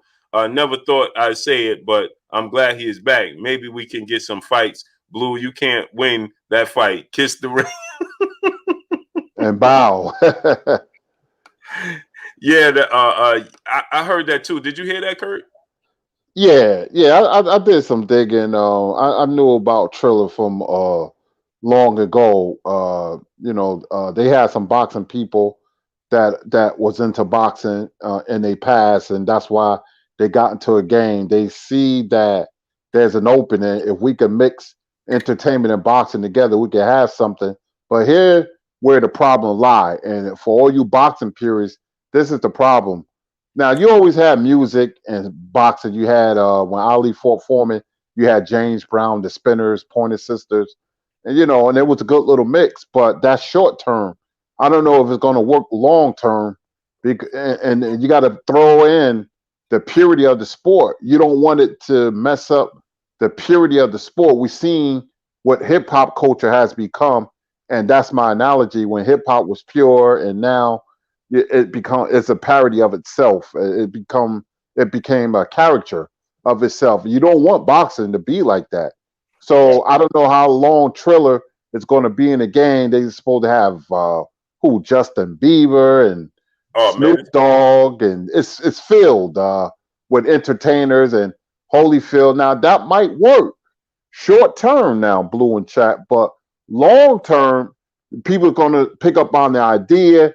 Then it's going to be come oversaturated, and then the pure essence of the sport of boxing will be lost because it'll become a sideshow. That's what I'm worried about. mm-hmm. I agree. Aaron Stinson, brother in the super chat, he said, "Blue about to get that Gotti beat down." Kurt, they on me, Kurt. I see. They on me, Kurt. General Squall's brother in super chat, he said, "Blue and Kurt, has a heavyweight ever not got his rematch?" Oh, you mean after he was a champion? Black King 215, he said, "Sorry for cheating you money." Oh, and salute to my brother Christopher Jeanette. Christopher, I know you're probably listening. Yeah, he called me, Kurt. He was like, "Man, I'm blocked on the channel." He called me earlier. Yeah, thanks for reminding me. And somebody else too is blocked. Oh man, I said I wasn't going to forget his name because I was on KQKC stream. Mm. A cool guy too. I'm sorry, man. I know you're listening. I forgot his name. He said he was blocked. I'll run into him tomorrow. Yeah, I'm gonna go after this show. I'm gonna go and unblock everybody. I didn't get a chance to, man, but I'm gonna go. I'm gonna unblock everybody because there's no point, man. Yeah, Kurt. So now, Kurt, what do you think about Tyson Fury saying? Now he remember on Friday, just before we got off on Friday, he said was looking good. He's gonna have the announcement, so on and so forth, right? And he said that he got the paperwork, he got the information, he was gonna look it over, and then he's gonna make a decision. That's what he said, right, Kurt? Mm-hmm.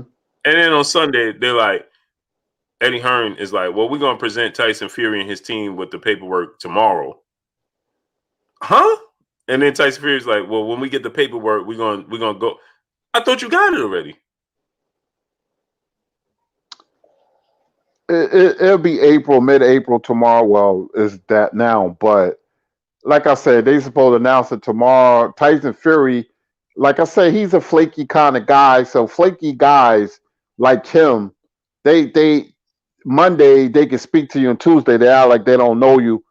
You never know what Tyson Fury is thinking. That's just the kind of guy he is. With Wilder, man, I don't know if he ever going to get that fight. And if when Fury say something like I'm not fighting Wilder, I don't like what he stands for. Now that he means, that he means, you got to hit him, with legal stuff. But I won't be surprised if he fight Joshua and retire because I don't think he's going to be around that long. Yeah, me neither. I said the same thing. Kurt. Donald now, the 66-year-old G Grant, triple OG in the building in the super chat. He said, for the wife being the boss, I love it. See, Kurt, they on her side. You know what I mean, Kurt? Yeah, they getting you on all sides. Yeah.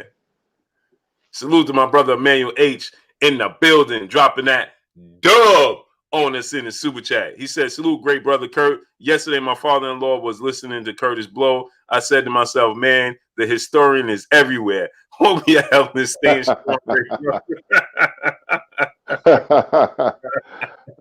Hey, I used to get called that all the time in Patterson, New Jersey, at Martin Luther King Middle School when I was in 8th grade. That's when Curtis Blow was like really hot. Mm-hmm. Yeah, man. Salute to Jack T in the Cash App, man. Appreciate you, Jack T in the Cash App. Much love to you, great brother. Salute to the brother Mitch in the super chat. He said, Blue about to get that FA knockout, man. It's sad how they doing one of our great boxers. And without Deontay Wilder, what's good about the heavyweight division? Yeah, man. He's definitely needed in the division, for sure. He single-handedly brought back the division. He brought the excitement back. B-Man 910, one-handed quitter. What's going on? He brought the excitement back, Kurt, to the division. The division was basement, doormat.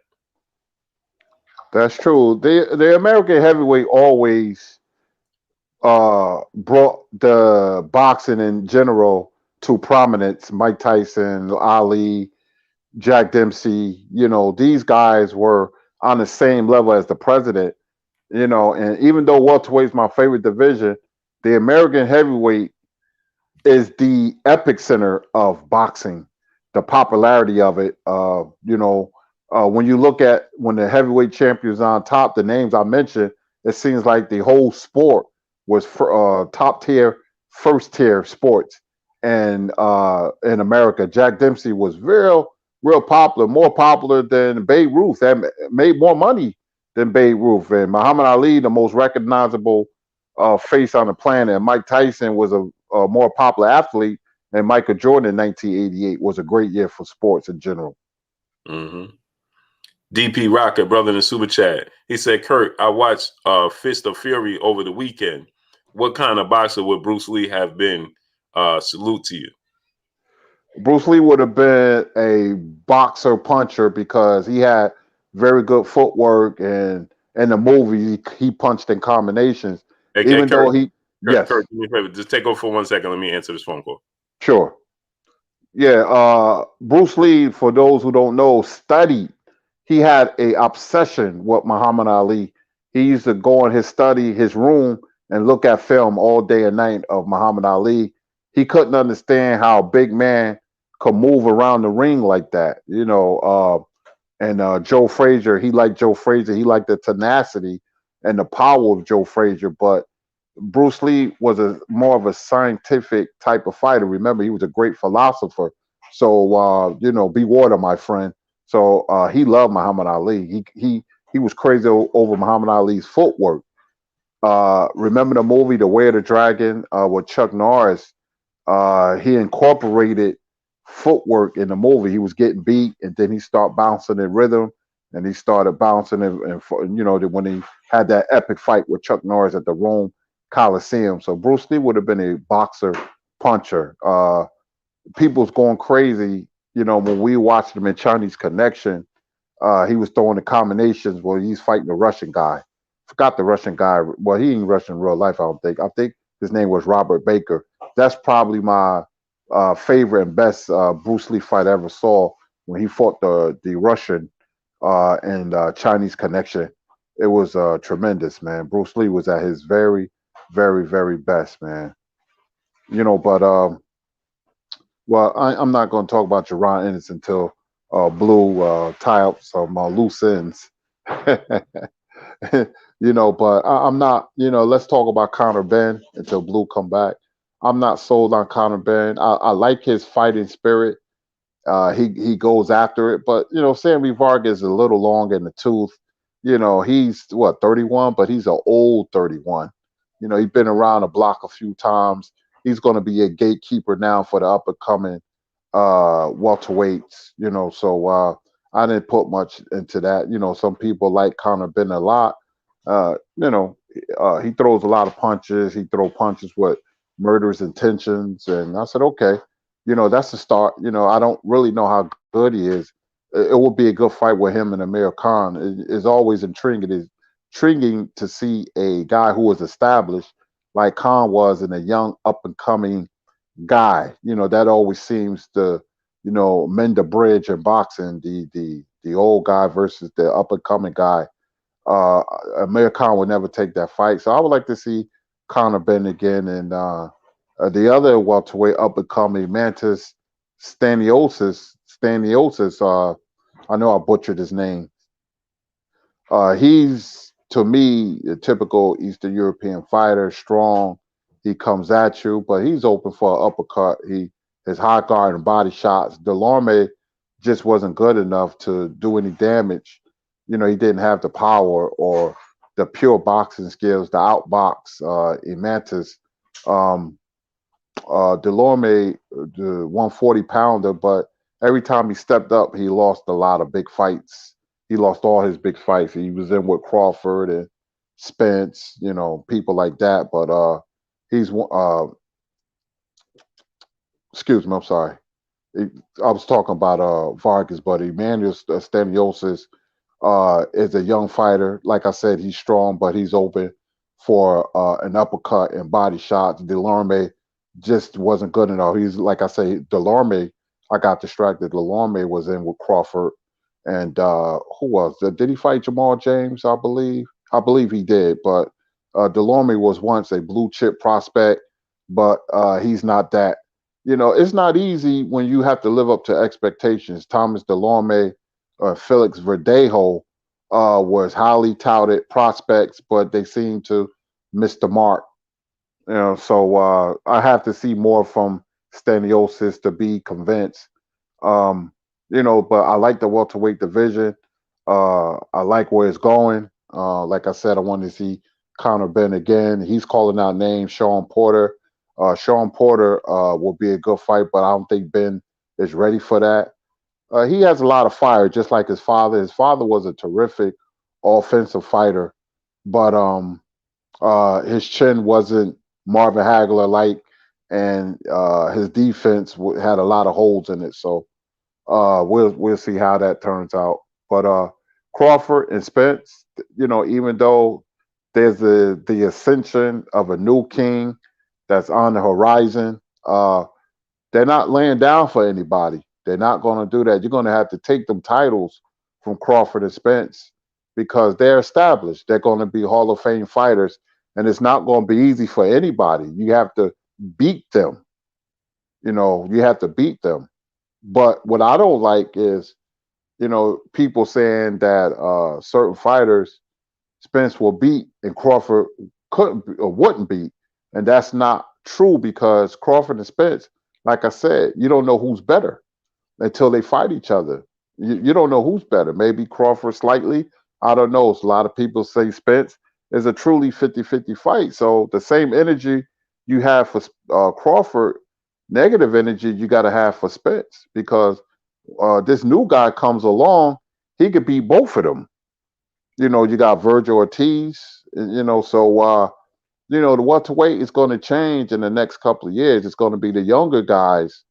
Ortiz is I like his left hook to the body. The one thing concerned me about Ortiz is his lack of foot speed when he fight a boxer. How he's going to do? That's just the science of boxing. We know he has heavy hands. We know he's a puncher. I like his fighting spirit. You know, he goes after it. He punch with bad intentions, but when he fights a boxer, I don't know how he's going to perform because there's no substitute for slow feet. You can't really teach slow feet, because they have trouble cutting off the ring, but keep your eye on Ortiz. But with Spencer Crawford, right now they're in their prime, and it's going to be hard beating them. And for anybody, I expect them to move up in the next maybe year and a half. By that time, though, this new king that I'm high on, Jaron Ennis, this is an ascension.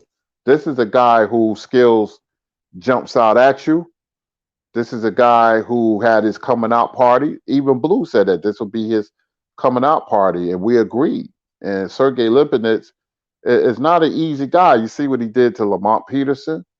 You see he gave Mikey Garcia a good fight. He landed some punches on Mikey. Lipinets, if he was a natural welterweight, would do it, more damage. And I don't see Lipinets fight 5 or 6 times, but that was a very good win for Ennis as we get into it. Blue is back. Yes, sir. Yes, sir.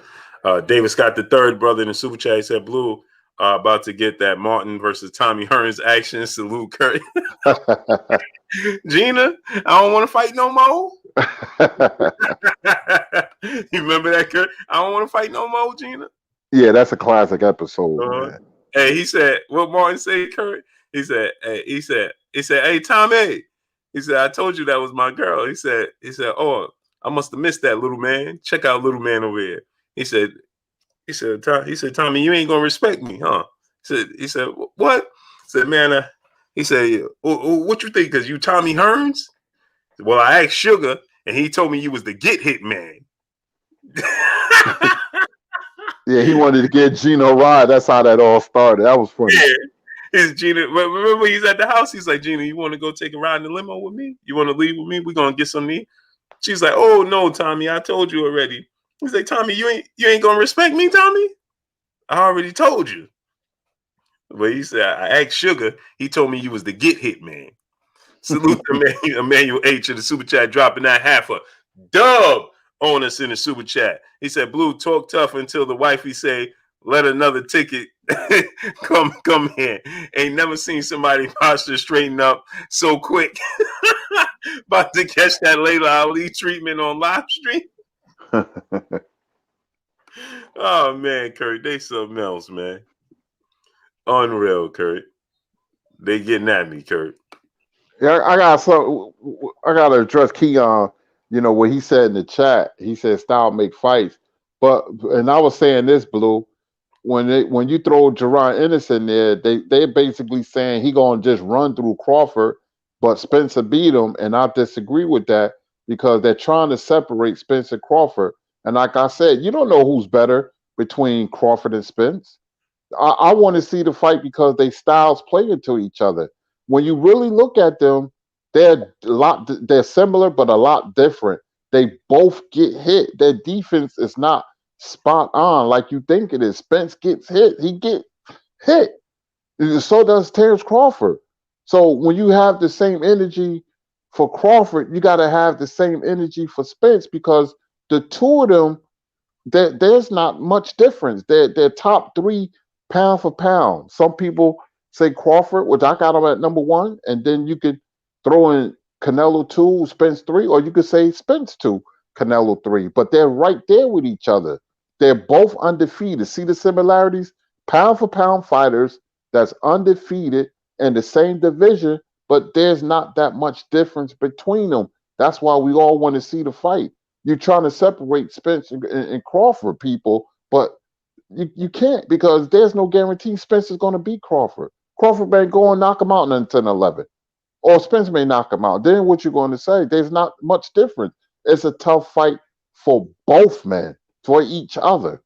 They're different, but yet similar. Similar, but yet lot different than each other. If that makes any sense. Mm-hmm. Yeah, no, I get exactly what you're saying. The approach is different.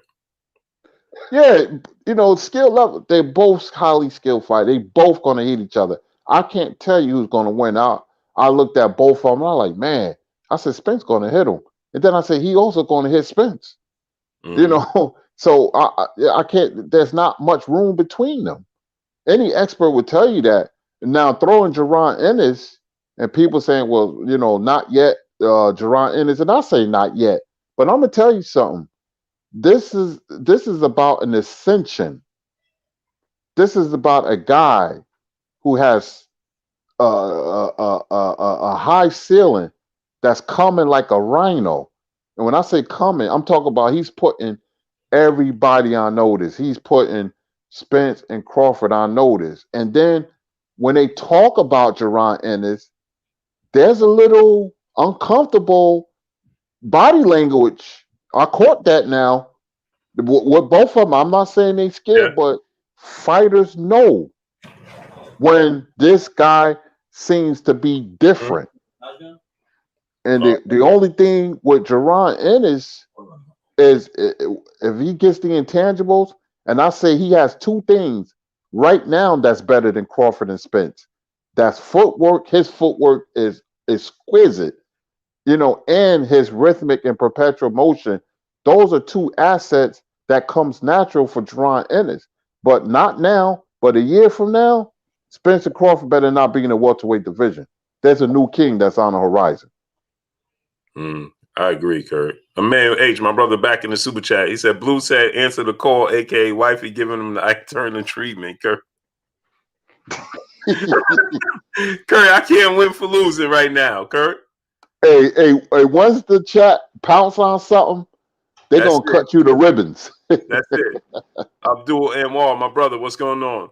Jermaine Bean in the super chat. He said, after Better Beef last night, after Better Beef last fight, I said Joe Smith might stop him in a unification this summer. But after this weekend, Vlasov worked him and got robbed.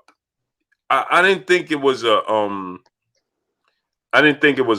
robbery. I wasn't mad either way, right? I thought Vlasov won the fight, Kurt, right? But I wouldn't have been mad at a draw, and I wouldn't have been I'm not mad at Joe Smith winning. I just think it was a very close fight, and I think that Vlasov, his style made him seem as if he was having more success than he actually was. Because Joe Smith was landing a lot of big, clean punches. But it's just, I personally said that Vlasov won, but I wasn't appalled though, like, oh man, they took it from him, Al Jalil Swab, what's going on? It was a weird fight though, Kurt. What you think about it? I thought Vlasov won. I had it 115, 113 for Vlasov. He shocked me by the punches he took from Joe Smith Jr. because Joe can crack, and he hit Vlasov with a clean overhand right, and Vlasov took it. Now he hurt him though, but he took it. He didn't go nowhere. He didn't even fall, which I was very surprised. I'm familiar with Vlasov. He's been around a long time. Sure. He was this guy who just flew under the radar, but that herky jerky style that he has was giving Joe Smith problems because it was off rhythm. And when you off rhythm, you can give any fighter problems. It was a very awkward off rhythm type of style. If he was fought with more urgency and more aggressive, he would have knocked Joe out because Joe was ready to go. I looked at him in one round when he had this look of resignation and he went against the ropes. He was ready, but Vlasov didn't give him a reason to quit. Joe was ready to go. His eye was bothering him, and he was ready to because he was frustrated. they didn't expect Vlaskov to be there around the 7th, 8th, and 9th round. They didn't expect him to be there, but he fought a lot better than a lot of people thought, including myself. And Joe, to me, didn't look that good. He's just one dimensional. He has the right hand to get him out of trouble, but he fights the same way. They had an old fight on MSG yesterday when he fought Bernard Hopkins and another fighter, and I was like, "There's no difference than now than when he fought Hopkins and the other guys." So, you know, you have to look at his trainers. When a guy doesn't progress from year after year, fight after fight, then you look at his team. Mm-hmm. Salute to P. Newell on the super chat. He said, "Heck no, Bud will beat Jerron Ennis." Salute For to the right now, too. Jab Jamboree, Act Reacher in the building. Go subscribe to my brother Act Reacher, Jab Jamboree. Black August, what's going on? Yeah, right now, but that's what I said in due time. Myron Denard, brother in super chat. Tougher fight for Thurman, Ennis, Ortiz, or Mikey? Jerron Ennis. That's easy. What you say, Kurt? Oh, Jerron Ennis because Ortiz is heavy-handed, but I said his feet are slow. Jerron Ennis' footwork is exquisite. And I'm big on footwork because you can navigate around the ring like nobody's business. You can frustrate, confuse, and neutralize your opponent with footwork. His jab is beautiful, and his trainer is very underrated, which is his father, Bozy Ennis, because they came out and he fought from range and using the jab. The jab was there to just control Lipinets. You don't have to necessarily land jabs. Your jab is there to control the fight. And then he started fighting on the inside because Ennis is strong and you see how big he is and he's quick and he punches with murderous intentions, as I say as well. But Ennis is a hard fight because of the rhythmic and perpetual motion, the athleticism. And when you have that and skills together, it's a handful. The only question about Ennis is the intangibles. What happens if you get caught clean? Because he rolled those punches like the Ram. But what happens if you get a cut? What happens if he hurt his elbow or his hand? You don't want to see that happen, how he's going to respond to adversity. Because Blue and Chat, forget losing a fight. 27 fights. I've seen him fight like 8 to 9 times. He doesn't lose rounds. He doesn't lose rounds. Yep. St. Louis Mick, my brother in the super chat. He said Blue wife about to come cut the camera off like Fury team did in the dressing room.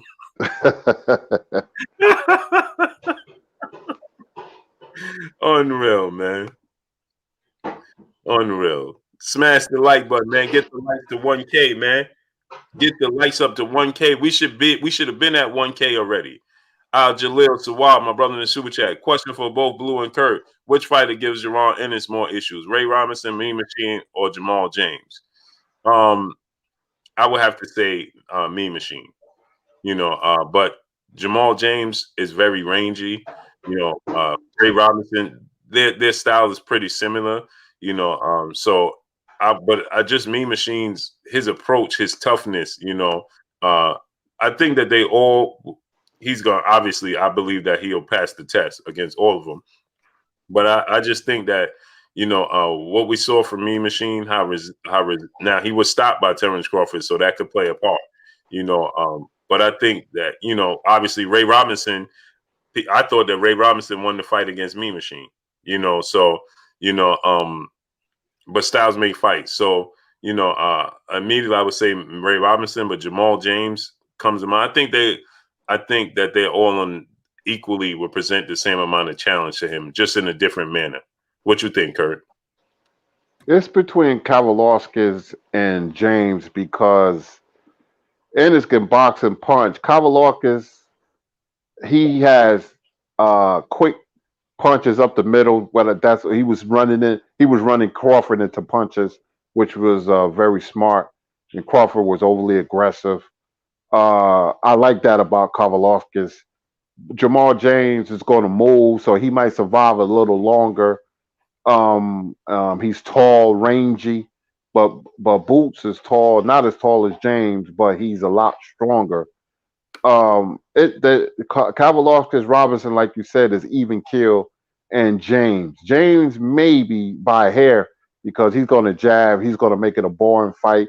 He's not. He's going to try to just get past Ennis by throwing some jabs and moving around the ring. He's going to move a lot against Ennis, but I think Ennis will eventually get him. And what Kavalovskis, once he start backing Kavalovskis up, game over. Yeah, Jamal James have the ability to make Jerron Ennis flat-footed, and what I mean by that, Curry, is he gonna make him just trying to cut the ring off, and cut off his movement, stop his moment, stop his movement. So he'll make him real flat-footed. You know what I mean? Mm-hmm. But the problem is he's so athletic, even being flat-footed, he's very quick. Chappelle Show 56 said Blue must have worked out an extension during that phone call. David Bohannon said we got 835 likes, man. Get the likes to 1K, people. Smash the like button. Get the likes to 1K. We should be at a K already. Get the likes up to 1K. Smash the like button, people. Get the likes to 1K. Yeah, Kurt. So, I definitely think that Juwan Ennis is an issue. And the thing is, when it comes to Terrence Crawford and Errol Spence, we can't. Marvin Rollins Jr., what's going on, Joe? we can't take away from Spence and uplift Crawford, or we can't take away from Crawford and uplift Errol Spence, because they are what makes the super fight. You understand? They are. Exactly. Oh, hold on one second, Kurt. My wife is FaceTiming me. Hold on. But go ahead, Kurt. Exactly. There's not that much with Crawford and Spence. The thing about what I like about the saga with Crawford and Spence is that you have to tie them two together, like Leonard Hearns or Ali and Frazier. That's why the fight has to take place, because it's going to be nothing but speculation. You have to tie them together because they too close to each other. Same division, undefeated. Trinidad and De La Hoya. When you have two guys that's top pound for pound fighters and they don't fight, there's going to be speculation forever. So that's why I'm hoping that somehow, some way, the fight happens. But talking about them two, there's not much wiggle room with them two because, like I said, they're different but yet the same. Mm-hmm. JT, salute to JT in the Cash App. He said he shows love all the time, but he's blocked. Oh man, I'll unblock you, brother. Who is that? Would say the name? JT, Jack T. Oh no, that's somebody. I thought that was the guy, but no. Yeah, Christopher Jeanette, man. There's a lot of people that's blocked, man. Yakov said he's trying to send to the store. Yeah, just go to Smashburger or something. You know what I mean? But yeah, Kurt. But I definitely, man, Jerron Ennis, I was highly impressed. But that's what I expected, Kurt. I expected that. Yeah, me too. I said 8 rounds. It ended in 6, but I'm not surprised the way he took out Lipinets. Mm-hmm. Now, let me ask you this: if Tyson Fury, Deontay Wilder, Anthony Joshua fight, Ramanique Marty, he said, "Tell your wife to wait, Blue." And like, yeah, man, I'm the big dog around here. You understands me? Jordan Baker, what's going on? Jermaine Bean, my brother in Super Chat, he said, "Kurt, Regis versus Red Cash over or under 8 rounds." I will say under. Yeah, me too. EJ Love, what's going on? Yeah, Kurt. So smash that like button, man. Get the likes up to 1K, man. Get the likes to 1K. Smash the like button.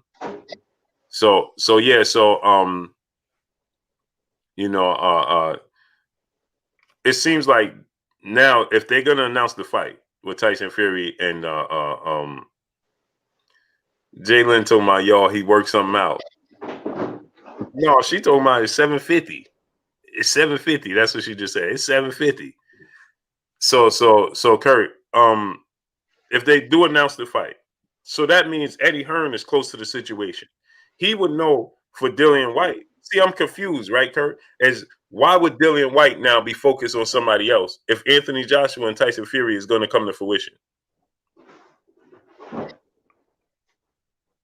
You see what I'm saying? Your focus, if you're Dillian White, should be 1,000% Deontay Wilder because you know Yeah, he's available. Am I yeah, right? you're right. But ask yourself, does Dillian White really want to fight Wilder, or he's the boy who's crying wolf, talking, but yet, his actions saying something else? Because, like you said, Wilder is available. That's been an ongoing saga too, back and forth. I like the storyline, but I have to ask myself, he was never serious about fighting Wilder. That's my own personal opinion. He was never serious about fighting Ortiz. So I had to ask myself, how serious. Now he'll get in the ring with Joseph Parker, people like that, and Povetkin, because he feel he could beat them easy. That didn't happen in the first fight with Povetkin, but I doubt if he ever fight Wilder. And I like that fight. That's a good fight because of the storyline. But you have to ask yourself, how serious is Dillian White? Mm-hmm. Because I mean, the build up, the press conference. Could you imagine a press conference and the build up for that, Kurt? Yes, they're talking trash to each other and drawing back and forth, a shove here and a shove there. That would be great for boxing, great for the division, great for the fans. It'll be Donnybrook, a grudge match. It won't be manufactured either. It'll be natural. It'll be great. And, in the perfect world, you have Joshua and Fury, and then the winners fight each other. That's all. Mm-hmm. It's Mm-hmm. simple, but not in boxing. Nothing comes simple in boxing. Nothing. Nah, Israel brother in the super chat. He said 759.99. Blue gonna get the hair now index finger on my camera. LOL Boots is special, and he said he's gonna have to be a mandatory to get a fight. Yeah, and he's supposed to be. A lot of people are calling for him to fight. The guy who's the #1 IBF man. I keep forgetting his name. Too many figures. Base Jarim. What's going on? I keep forgetting the dude's name, but they're saying a lot of people calling for him to fight him so he could become Errol Spencer's mandatory.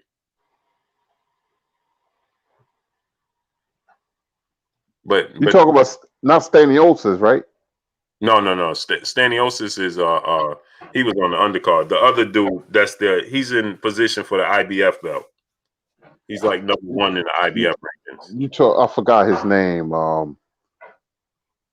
What's his? I don't know, but I don't know. Seeing this, man, it might be harder for Boots to get fights like Sergey Lipinets now. I don't know. I hope not, but I don't think welterweights is going to be clamoring to fight him. Yeah, me neither, man.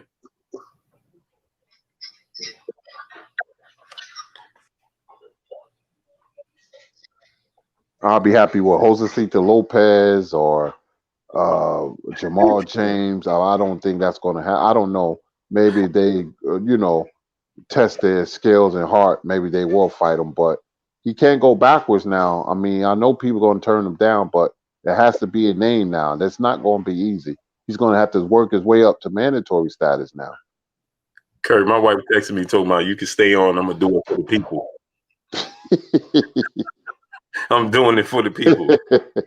Unreal. JJ, my brother in Super Chat, salute to Blue standing on the square. Real men still live. Yeah, that's what I'm talking about. You see what I'm talking about? My brother, Boss Conversation, Reggie Owens in the building. Go subscribe to my brother, Boss Conversation, Reggie Owens. Reggie, drop that link. Yeah, that would be unfortunate, right? Right, Kurt. That if that's what we were saying the other day, right? Av Boy Jr. 83, what's going on? We were saying it the other day. Sometimes you could, it's a gift, but then sometimes it could be an issue, right? As to you put on too good of a performance, and now you can't get an opportunity. Yeah, well, contended, and people was ducking him before, so now, and we both kind of knew this was going to happen. Now they know that this guy is coming like a rhino, so everybody's on notice, and I wouldn't be surprised because when you have a hot fighter this hot, what the other fighters would do in their teams, they start looking at film to see if they can see a weakness or whatever, and it could work against them because they'll be like, man, this guy ain't showing no weaknesses. He has everything. And fighters and trainers know that stay away from this guy. Let him fight whoever, but we're not gonna fight him. So, like you said, it could be a gift and a curse, and in this situation, it's going to be a curse. But I want to see who's going to step up and fight this guy. You see it, Kurt? Let me see.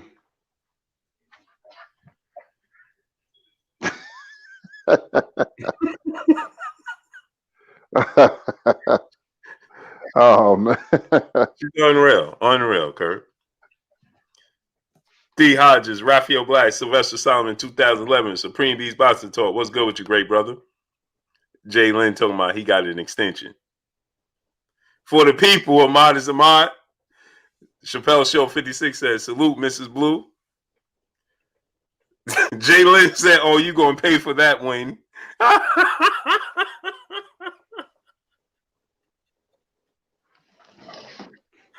Buddy Road Truck Trap Sports, what's going on? Fly High 89. St. Louis Mix says, shout out to Mrs. Blue for that. Yeah, you know what I mean? See what I'm saying, Kurt? But yeah, Kurt, so now if Deontay Wilder don't get it, who would you want to see him fight? Now it becomes a question of him staying busy, because I don't want him to be out the ring so long that when he gets back in the ring against whoever, he's rusty, his performance is bad. Because it could happen, especially with heavyweights. One good shot on the chin, and there's an upset happening. Stay busy. I don't care if you have to fight a Charles Martin. Now it becomes a question. I'm running out of opponents, that's credible. So take a stay busy fight, a voluntary fight, just to sharpen your tools. Because I don't, for some reason, we was talking about Ruiz. He has a fight coming up, but Ruiz is not going to fight him either. So they was talking about Charles Martin. Anybody would do just to stay busy and see what happens after that. Mm-hmm. Carl Headley said, I got 911 on speed dial. Look at Fred, man. Shout out to my brother Barbershop Conversation. Go subscribe to my brother Fred, man.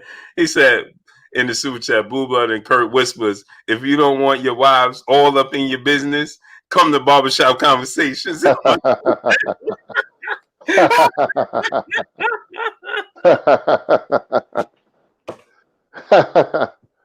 Oh man.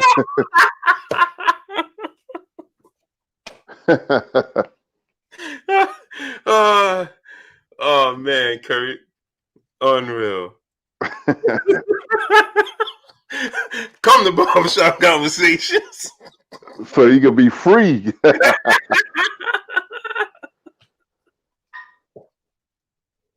Unreal. Oh man. My brother Emmanuel H in the super chat dropping that $500 on us in the super chat. He says, shout out to the channel and all my people. Stay safe and prayers up to my fellow Minnesota people. Gotta head out blue and get my son out in the Cali weather. Oh man, much love to you, great brother. Much appreciated. And I'll have some info on that. We're gonna make that channel. We're gonna have it going for you real soon, great brother. We're gonna do a basketball channel, Kurt. Oh yeah, I love basketball, man. Got a lot of knowledge on the history of it. Oh yeah, high school, college, and pro. Yep. Yes, love indeed. Mm-hmm. Yep. Victor Mack, what's going on with you, great brother? Yeah, smash that like button. Go subscribe to my brother Box Conversation, Reggie Owens, and go subscribe to my brother Fred Barbershop Conversation. December winner in the super chat dropping that $500 on your boy Blue. He said, Blue and Kurt, how you like that fight on ESPN? Sahaz versus Rodriguez. I thought it was action-packed. That was on ESPN? That was on Showtime. Nah, that's and Cajas and Rodriguez, tremendous, beautiful fight. That was a throwback mid-90s type of fight, man. And Cajas is one of my favorite fighters, Jerwin and Cajas. Hasn't lost a fight in like 9 years. But Rodriguez was a lot better than people thought. like Vlaskov was, and that's the beautiful thing about boxing. Nobody could find tape of this guy. He was like a riddle inside of enigma. I forgot how you say it, but nobody knew about him, and he was a lot better than I thought. He was a lot better than what people thought. He gave and Kaha's work, and Kaha's got tired around the ninth and 10th round, but the body attack from a Kaha's was beautiful. That was a tremendous fight. That was a war, man. Woof. That was a beautiful fight, man. And December Winter, that was on Showtime. It wasn't on ESPN. That was a beautiful fight. Beautiful fight, Kurt. Emmanuel H, brother, back in the super chat, dropping that dub on us in the super chat. He said, "Got to have Kurt on for sure. Not only does he look like Curtis Blow, my great brother looked like Dr. J and the Iceman." he had the dopest poster ever, George Gervin. Yeah, man. The Iceman. Finger roll, baby. Yeah, remember that poster that everybody had in their room? He was sitting on an ice throne with basketballs. Man, I got that picture. Yeah, definitely. And I'm gonna tell you something, man. I mean, we're back on boxing, but the best team I ever seen, high school, college, or pro in any sport was a high school team from Baltimore named Dunbar High School, 82, 83. They went undefeated for 2 years. I believe Muggsy Bowles was on that team. That was the best team I ever seen in my life, man. Yeah, that team was great, man. That high school team, we had a team from Jersey that was nationally ranked, I think number 4. They came to Camden, and Camden had Milt Wagner, who played for the Lakers, beat Duke, and then for the national championship, Louisville, it was Milt Wagner and Billy Thompson. And Camden at that time was like number 1 in Jersey. They beat Camden High School by 29 points. We couldn't believe it. Best team ever I've seen. Best team ever. Yeah, Jermaine Bean, brother, back in the super chat. He said, "What you expect from Tony Harrison this weekend versus Perala?" Tony Harrison is a great boxer, man. As long as he don't lose focus, he should win that fight. Hands down, man. Hands down. Tony Harrison is probably the best pure boxer at 154. What you think, Kurt? Yeah, I like Tony Harrison. Only if he didn't get tired, or I think it's tired and he lose focus. If he can fight, if boxing was 6 rounds, he'd be pound for pound one of the top fighters in the world. But unfortunately for him, it's 12 scheduled for 12 rounds because he's a very good boxer, a better boxer than J Rock, pure boxer, man. And after I watched the second Cholo fight, man, he was boxing beautifully. He just got caught at the end, but I like Tony Harrison. I can't wait to see him this Saturday. You got Demetrius Andrade, so you have pure boxers this weekend. Who else fighting? We got Andrade. We got Regis Progress. Oh, that's right. How can I? Yeah. So you have another full slate of boxing. I doubt I ordered a Triller card though. I'm gonna have to miss out on that fight. Excuse me, but looking forward to Harrison and Andrade. Mm-hmm. We got Raw 1980 Lawhorn. What's going on with you, great brother? Jamal Henderson's. What's going on? Yeah, Kurt. This fight, man, with Demetrius Andrade, he needs to be on the bigger stage, man. Yeah, I know. Well, it's his attitude. He needs to be. Do you think he's in danger this Saturday against Liam Williams? Yeah, he gonna win the fight, but he sometimes he fights down to his competition, Kurt. Yeah, because when he fought Calcay, he won a split decision. He did not look good. Mm-hmm. My brother Reggie Owens, he said, "Yeah, Tony Harrison falls asleep in fights. Fatigue sets in. Those small mental lapses cost him. It did exactly, Reggie." Tune, what's going on? I would love to see Tony Harrison and Lubin though, Kurt.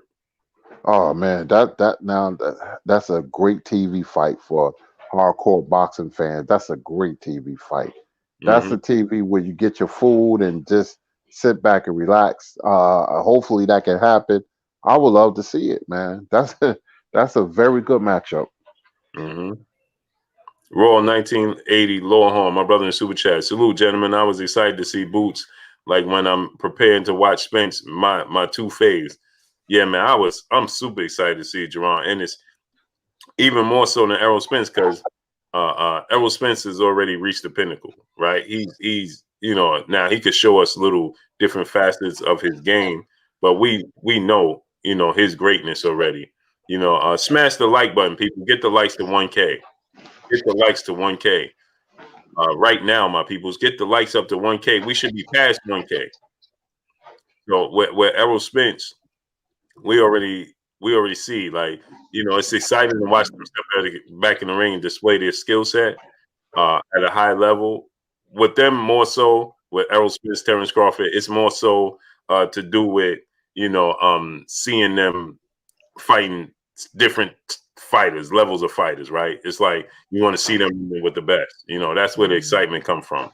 When it comes to Jerron Ennis, it's new. You know what I mean? So it's like, man, what can we expect? It's the unknown. Bearded One, what's going on? Tune, what's going on? Raphael Black, what's going on? It's the unknown, right? So we don't know how he's gonna look, what he's gonna do. Terrence Crawford, we know what he's gonna display. We know what Errol Spence is gonna display. Now they could show us, they could get it done in different fashions, right? But for Jerron Ennis, it's like, man, we seen him. We see his talent, but we need to see it against certain level of fighters. Frenchy Capone 313, what's going on? Frenchy Capone 313. He says, Blue, please explain Errol the Lion Truth, Spence greatness. I'll wait. Frenchy Capone 313. What did Errol Spence lie about? I'm confused. And why is he not great? What did he not tell you the truth about? What didn't he tell you the truth about? So why you tell me Thrill Hill, what's going on? Why you tell us what he didn't tell you the truth about? Because you seem to be the only one that he didn't tell the truth to. Because I don't know what he didn't tell the truth about. So explain to me what he didn't tell the truth about, and what about what do you mean his greatness? What are you comparing it to? What's the barometer? Because you say he's not great, so what are you comparing it to? He said he's okay, but he's not great. What is he not? Why is he not great? What are you comparing it to? When you say he's not great, what do you compare it to? Klotz, what's going on? Are you comparing it to Sugar Ray Leonard, Tommy Hearns, Hagler and Duran, Floyd Mayweather? Or are you comparing them to his peers right now? Because if you're comparing him to his peers right now, he's great. Are you comparing him to the legends? There's a difference in legends and being great. Those dudes are legends. Mario Salazar, what's going on? NO Vitive TV, Vitive Sports, what's going on? They're legends. He's great for his era. It's different eras. You can't compare them to Manny Pacquiao. Who are you comparing them to? Let me know who you're comparing them to. Don't time out. Don't block. Don't do any of that. Uh, uh, but what you think about what he was saying, Kurt, about he was excited to see Boots, like when Errol Spence was preparing. What you thought about that, Kurt? Man, Boots is a breath of fresh air, man. He fights with a lot of swag and he fights with a lot of confidence. He just have that it factor. That's what you look for. He's a great prospect, man, and so you could never have too many guys like Boots, man. With some people like the fancy trunks and the I don't know the fur and stuff like that. I mean, I don't care for it, but I understand he fights with a lot of swag and confidence, a lot of flair, the quick combinations, the rotten punches. Certain fighters just have that in their persona. Ali had the shuffling of the feet. Leonard, used to comb back his hair. You can't take that out of a fighter's personality. Uh, so Boots is an exciting, skilled fighter, and you can't go wrong. He's box office. You have to watch him. How popular he'll get, that still remains to be seen. He's still making a name for himself, but I love watching Boots, man, because I love the powerful, but the body shots are beautiful. Breaks you down like he did Lipinets and everybody else. So Boots, I wish we had more Boots, but he brings a certain type of excitement to the ring, which I like. So Frenchie Capone, he said he told Bud to get a belt, then he would fight him. What happened? I'll wait. Okay. So I knew. You see, Kurt, you can always tell, right? So he says he's not great. So now I'm gonna ask you a question: Is Terrence Crawford great? Boston and Barbecue, what's going on?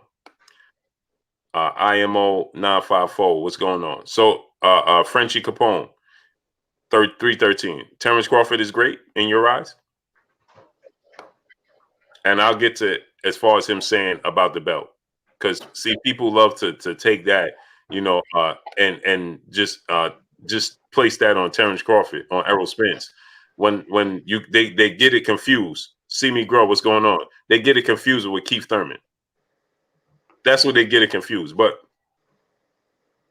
go ahead, tell us, Frenchie. No, that ain't School Skills, because School Skills will just right out come out.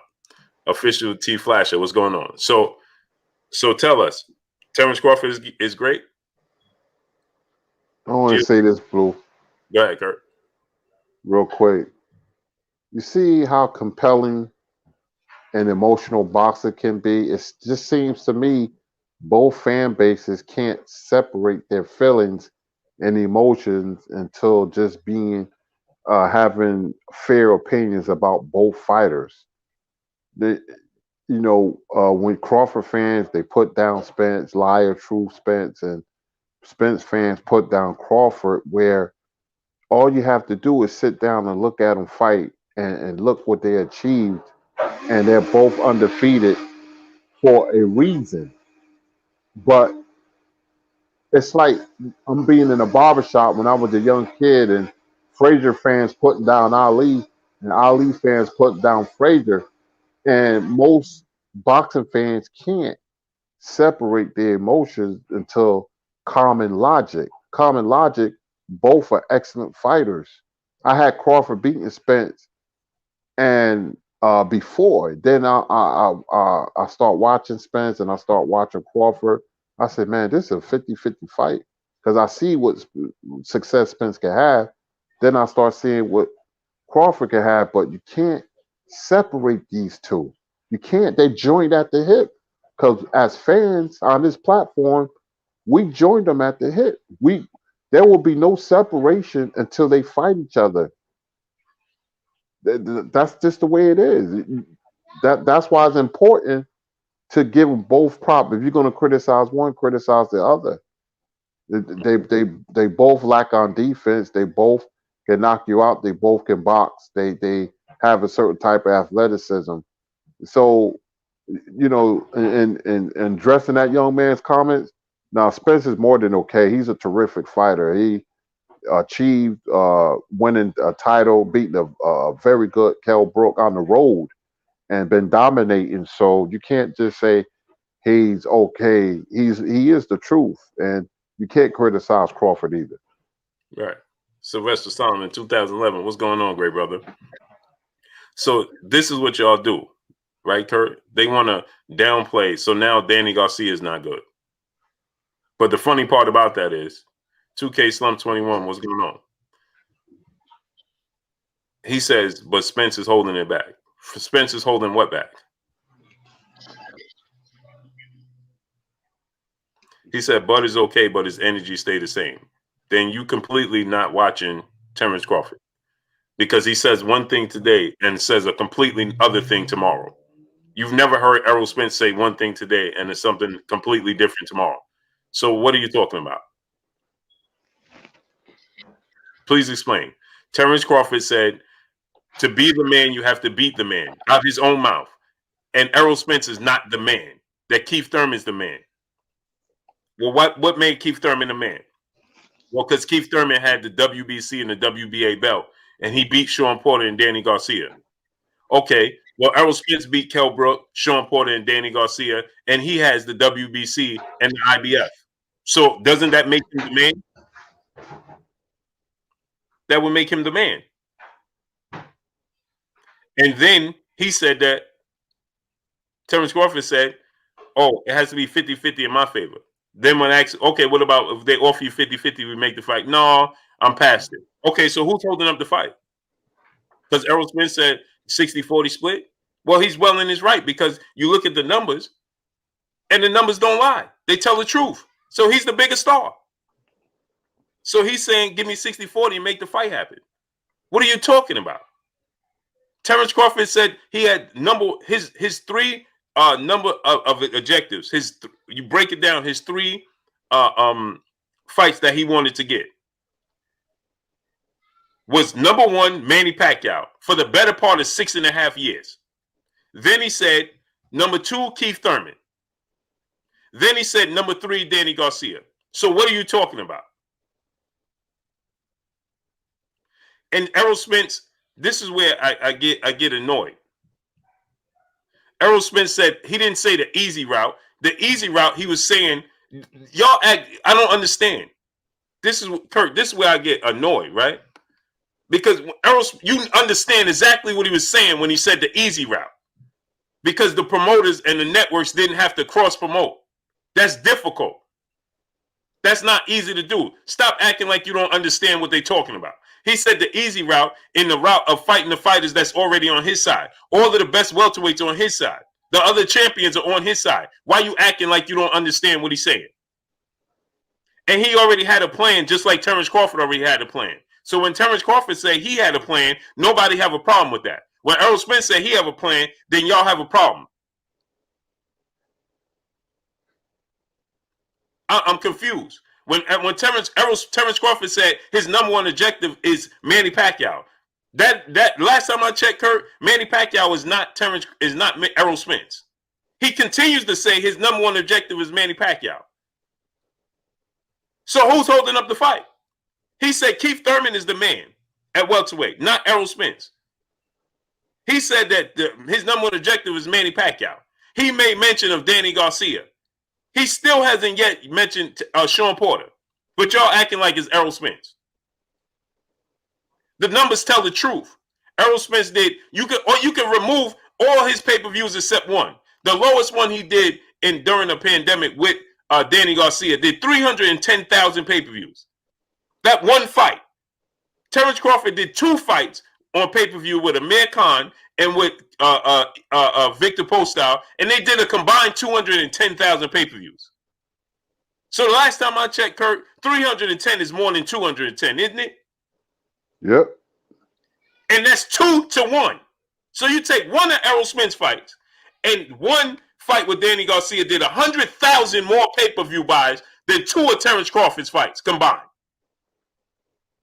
What are you talking about? So when Errol Spence says 60-40, he's well in his right to say 60-40 split. Lawrence RBE, brother in the super chat, he said, Kurt, can you handicap Boots versus Crawford and Boots versus Spence? Bluebird, is Eddie full of, or is Fury AJ happening? Also, Kurt, can you handicap Wilder versus Fury? Yeah, I mean, I listen. That's what they're telling us that is going to happen. So we only thing we could do is wait. That's the only thing we could do. But go ahead, Curry. He wants you to break down Boots versus Spence and Crawford, and Wilder versus, and also Curry handicap Wilder versus Fury. Well, we already saw Wilder Fury 2 times, but I guess he wants you to break down how it would take place a third time.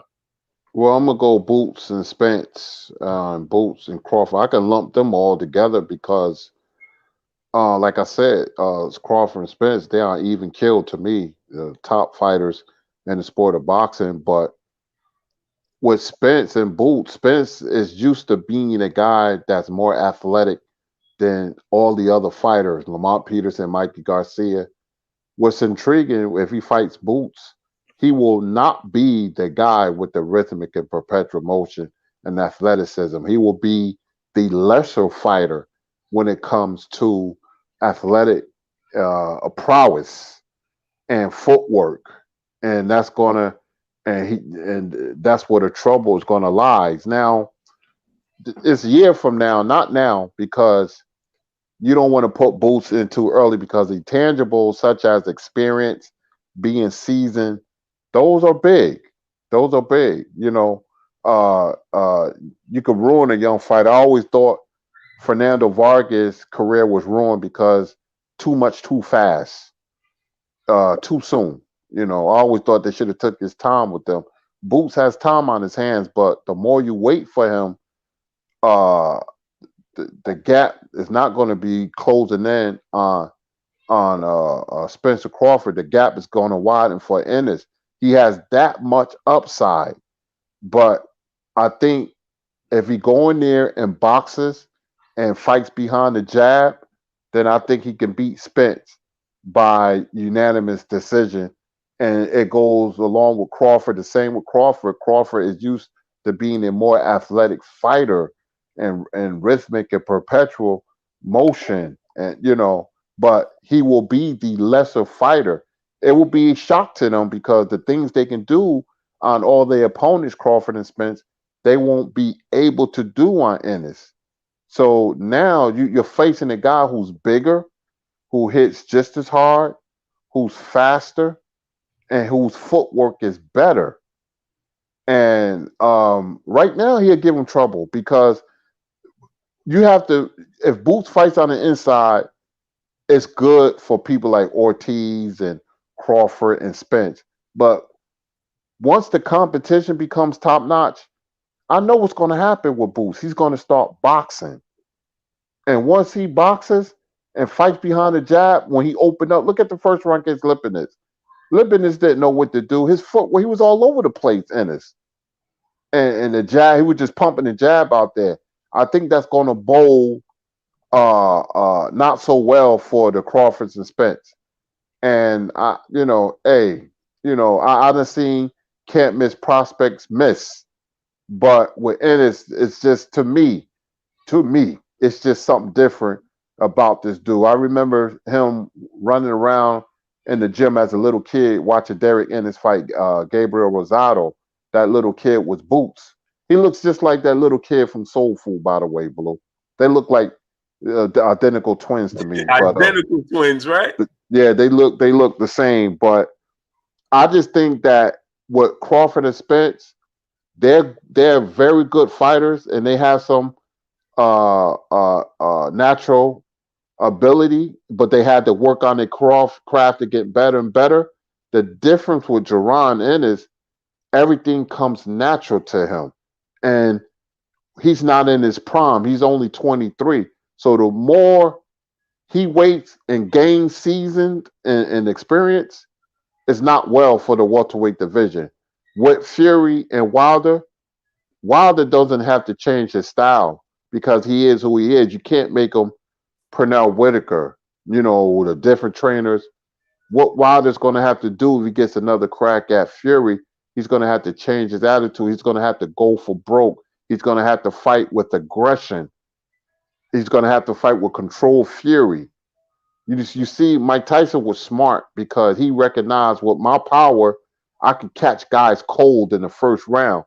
The first round was not a filling out process for Mike Tyson. He went in there and he utilized his gifts, which was his punching power. And he caught guys cold.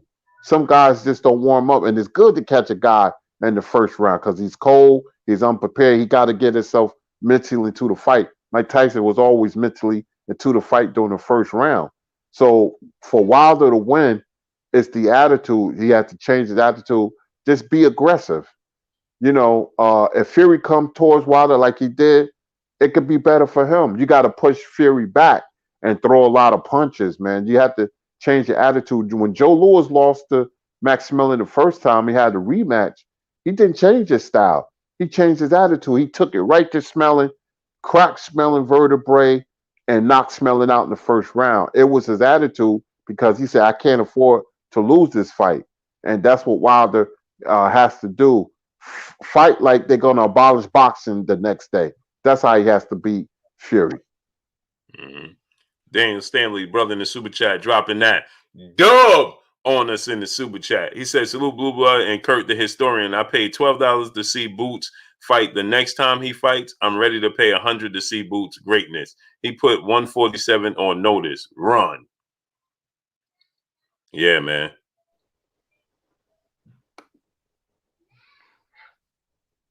Yeah, because again, real quick, Ennis, when he says, "Okay, I'm stepping up in competition," I can't afford to just roll with punches because the punch is going to be harder and quicker because you're fighting better competition. Now he's going to be, I got to fight behind my jab and using my boxing ability, so the knockouts is not going to be plentiful like before. He's 27 fights, 25 knockouts. The knockouts are not going to come like that. Now, if you make a mistake and he capitalizes, then the knockout's going to come. I notice one move he does, the same move that Charlo caught J Rock with, he caught Abreu with, and he tried to do it with Lipinets, get close to your opponent, roll the right hand and come back with the uppercut. That's one of his favorite moves. That's how he caught Abreu. But um, once it's going to be double trouble for people because now you have to think and you have to fight, and that is a lot of fighters can't do that. That's why Mayweather went undefeated because once he made you think, game over. Mm-hmm. Salute Edward James in the super chat. He said, "While the trilogy not gonna happen, it's not looking like it. Not looking like it. We'll see tomorrow. We'll see tomorrow how this plays out. But according to reports, Tyson Fury, Anthony Joshua is set to be announced tomorrow. The date, Kurt, I'm hearing is July 24th at Wembley. Moral Moss, what's going on with you? Now let me ask you: are they going to have people? Because that stadium is big, man. It's huge. Yeah, but we don't know because remember, July is a long ways off. Yeah, because it's not that far, but anything subject to change now. that will make sense because Wembley, you don't have to have 100,000. You can get, it's so big and spacious. The capacity, I don't know the percentage, but you can get a lot of people in that stadium, man. I mean, it's spacious. So if they don't fight in Saudi Arabia and they fight at Wembley, Wembley is huge, huge. So I always did like the fight at Wembley. I remember when Bruno fought, I believe it was at Wembley, fought, Bruno was big. People don't realize how popular he was during his heyday when he fought Tim Witherspoon, I believe, at Wembley. But we'll see tomorrow. We'll see tomorrow. Mm-hmm. Yeah, and Kurt, I can't see him abandoning it if they don't get announced tomorrow. What's the difference between tomorrow and Wednesday? I know. Man, Blue man, we really don't know. It's I'm not gonna lie, controversy. It's just holding us hostage, man, and it's a lot of procrastination going on and back and forth. It's intriguing in a weird way, with which will bring even more attention to the fight. And the fight is made, people's going to be into it. UK is going crazy because it'd be the first time that they had a fight at this magnitude. We're used to it as Americans. I mean, we done had like over 40 heavyweight champions in the biggest fights, but this is something new for them. Yeah. Nick J said, "Is Fury licensed to fight in the UK?" No, not right now. As it stands, no. Miss TT UK said 90,000 Wembley holds. Nick J, peace and blessings to the Queen, Nick J. Michael Garner, what's going on? As of right now, no. But listen, we got to look at the. Let's not be shocked at how things unfold. We saw Martin Carefoot come out, and then we saw Martin Carefoot retract himself. So, Ricky Queen, what's going on? We understand. Things are subject to change in the sport of boxing. Well, he can't, if he don't got a license now. That fight is made magically. He'll have a license. What's that movie Life? For a small fee, I can. Claude Banks going to the so-so. Remember that? Yeah. But it's amazing how money can change things, man. And that's a big money fight. But he will magically get a license if that fight is made. Trust me. Oh, for sure. Abdul They ain't came. passing up that odds. No, Abdul Kaim said our major Sadiq Khan said there's a possibility of 90,000.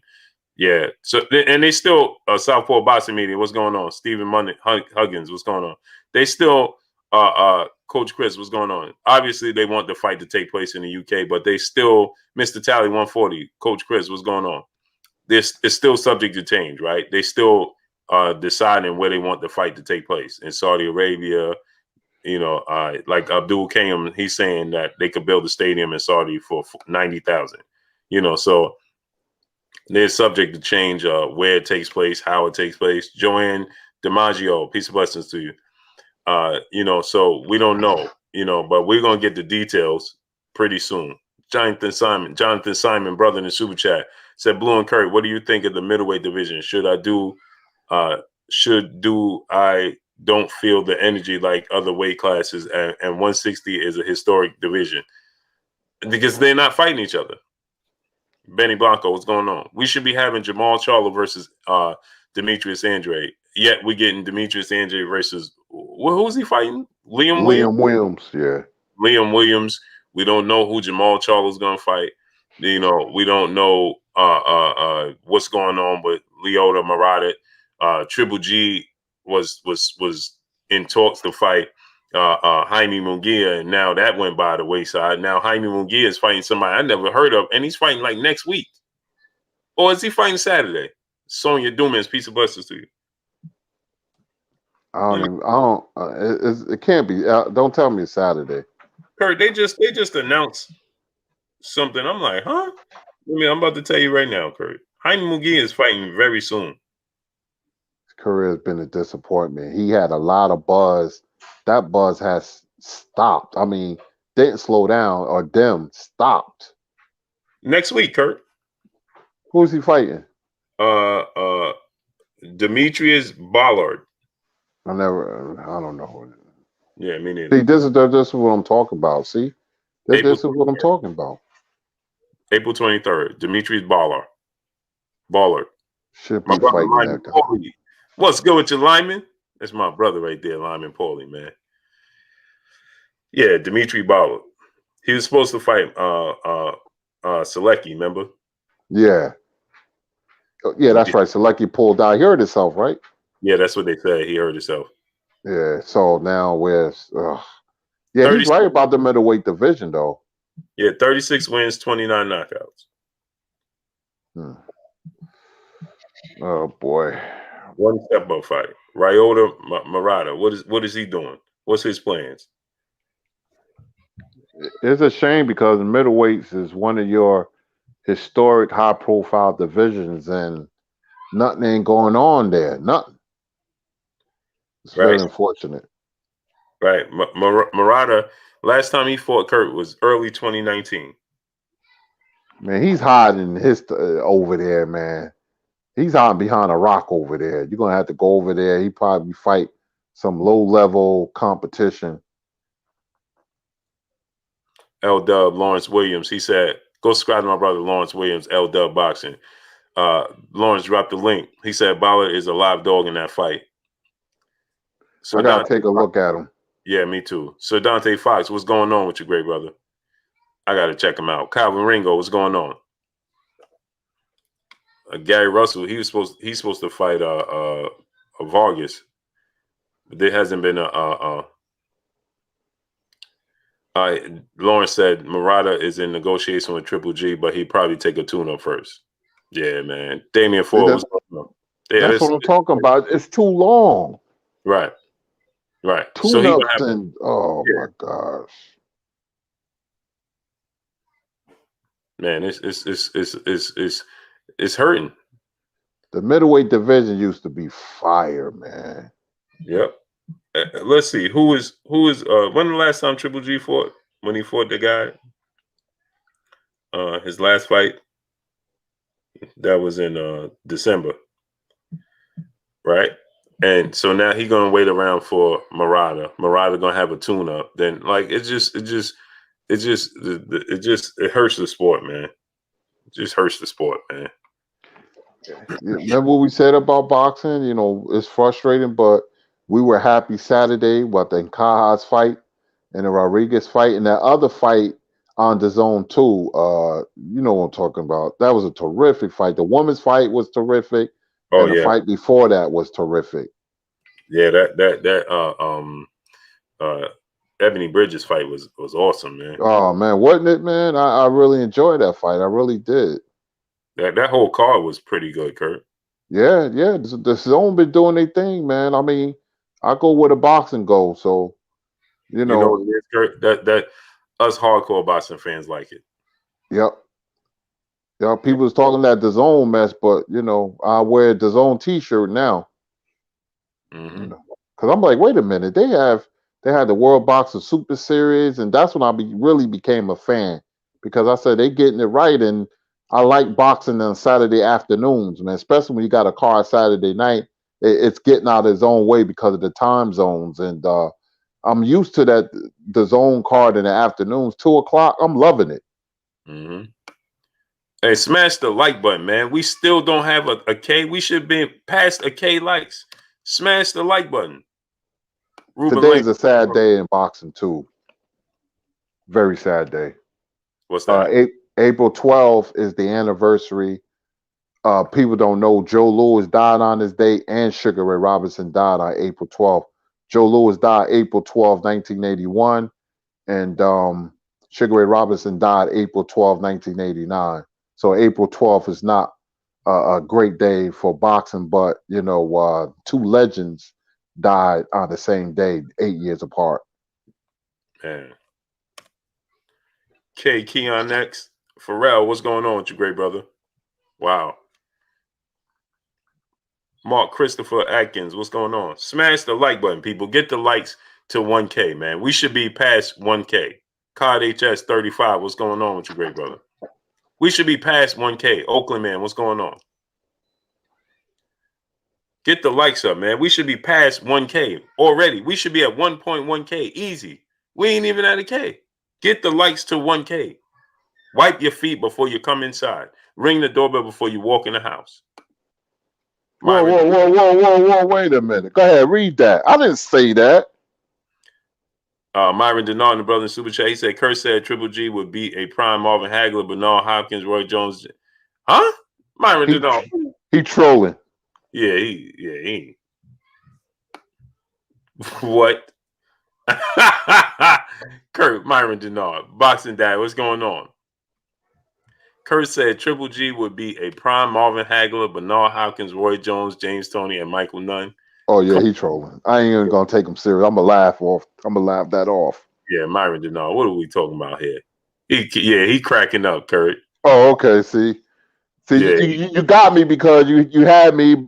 My eyebrows came together, and yeah, I know you bugging out, but you caught me out there. I should have known better than that. yeah. Star City J, what's going on with you? Yeah, smash the like button, man. Get the likes up to 1K, man. Myron And, Denard, man. and I want to say this, man, and nothing against Triple G. He's cool for what I hear, man. Cool guy. You can talk to him. It's the media that made certain fans not like Triple G because they try to put him up there with the greats, and Triple G was a good fighter. He really was, but he wasn't what they said he was. Like trying to say he'd beat Hagler, and HBO was trying to promote him. Remember they gave him that commercial, that Apple commercial. Triple G fans was going crazy about him. I never thought you get these feelings in the pit of your stomach. I said, I know he's a good fighter, but I don't think he's as good as they make him out to be. And when he fought that fight with Jacobs, then it was like, see, this is what I'm talking about. I knew he wasn't as good because when he stepped up, Blue and Chat, he looked very pedestrian against Canelo, against Jacobs, Kell Brook, Deverenchenko. Those are step up fights, and he did look like a world beater, not like he was fighting Dominic Wade and Willie Monroe and Marco Antonio Rubio. He didn't look like that then. That's when you know there's something about a guy when he steps up, he don't look that good. When a guy can step up and beat C, B, and A level fighters with ease, that's when you know you got something. Mm-hmm. The SS family, what's going on with you? Burgess Meredith, what's going on? Smash the like button. DJ, what's going on? Yep, contracts don't mean nothing, man. Smash Michael James 616, what's going on? Smash the like button, man. Get the likes up. We should be past 1K. Stop moonlighting and smash the like button. It's free.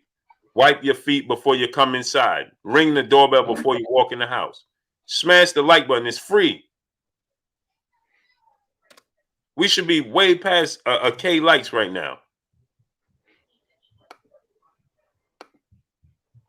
Get the likes all the way up. Get the likes past the K, man.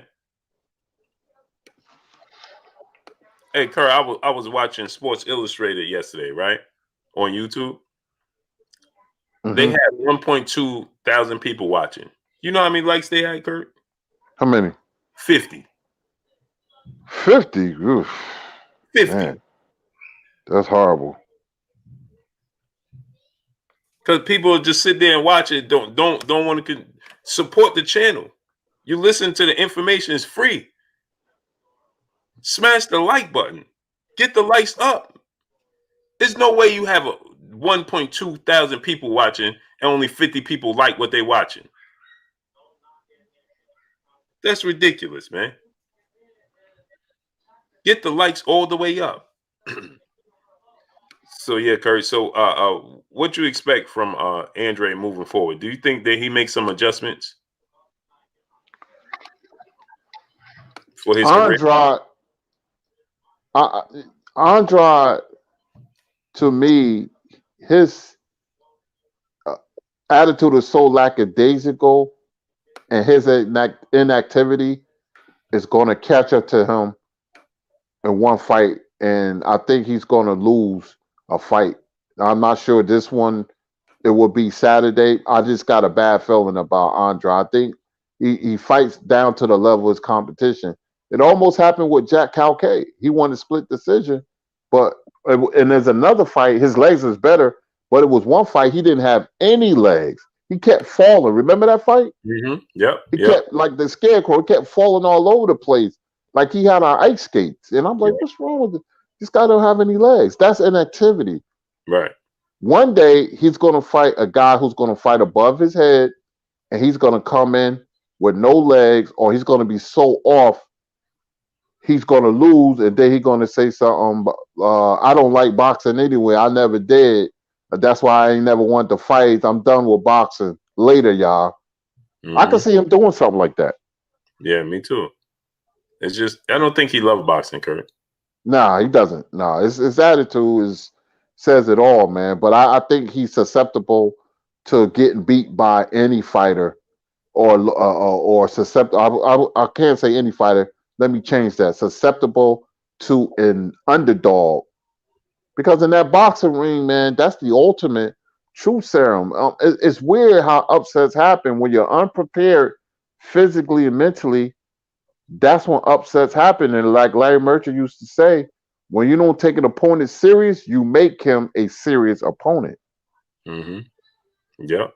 Cassio Cardoso, salute to you, great brother. He says, shout out from Brazil. Salute to Brazil. Sir Dante Fox, brother in the super chat, he said, we the people who pay for the fights. So can anybody tell me why we can't get the fights we want? Because the people don't stand together. Mm-hmm. That's a good point, Blue. Yep. Because here's why, Sir Dante Fox. You get people that'll give people passes. Oh, well, why should he have to fight this guy? Why? Like, okay, for instance, like we talking about with the Terrence Crawford Errol Spence fight. You see, we're not talking about the skill set in the ring. We're simply talking about the brand outside the ring. Everybody here knows that one brand is bigger than the other. Plain and simple. It's just like Nike, Adidas, and Reebok. We know what the biggest brand is. They're all huge brands, right, Kurt? They're all huge brands. But we know Nike is the biggest brand. Mm-hmm. There's no disputing that. Why? Why do we know Nike is the bigger brand? Now you can have your choice, your opinion. Devontae Swing, what's going on? You can have Mango Juice 007, what's going on? You can have your opinion in which one you favor. That's cool. You may say, I like Nike better. I like Reebok better. I like Adidas. I like Under Armour. Whatever you so choose. But you can't dispute what's the bigger brand, period. Regardless if you don't like Nikes, you don't like how they fit, you don't like how they narrow, you don't like how this or whatever. That's all good. But you can't dispute their brand size outside. You can't dispute it. But why? Why can't you? Because the numbers tell you. So it's just like Terrence Crawford and Errol Spence. The numbers tell us which one has the bigger brand outside the ring. It don't matter. Well, that's because I heard Timothy Bradley and I hear them saying, Kurt, well, that's because he has the better fighters on his side of the street. Well, whose fault is that? Whose fault is that, Kurt? He re-signed with Top Rank. He knew this. He said out his own mouth, Kurt, if I wasn't with Top Rank, Bob Arum and ESPN, I would have get all these big fights. Okay, so whose fault is it you're not getting the big fights? That's true. There's no way around it. You can't defend it. The staunchest Crawford fan can't defend that. He resigned with, Top Rank, and he didn't put himself in the best position. I mean, promotional companies, everything, your team, your manager, all that matters. You want to maximize your dollar, and that's what you do. That's what Spence did. He put himself in a good situation. You got to sign with the right promotional company promoter so they can maximize your career. That's why people left Top Rank and they took off from there.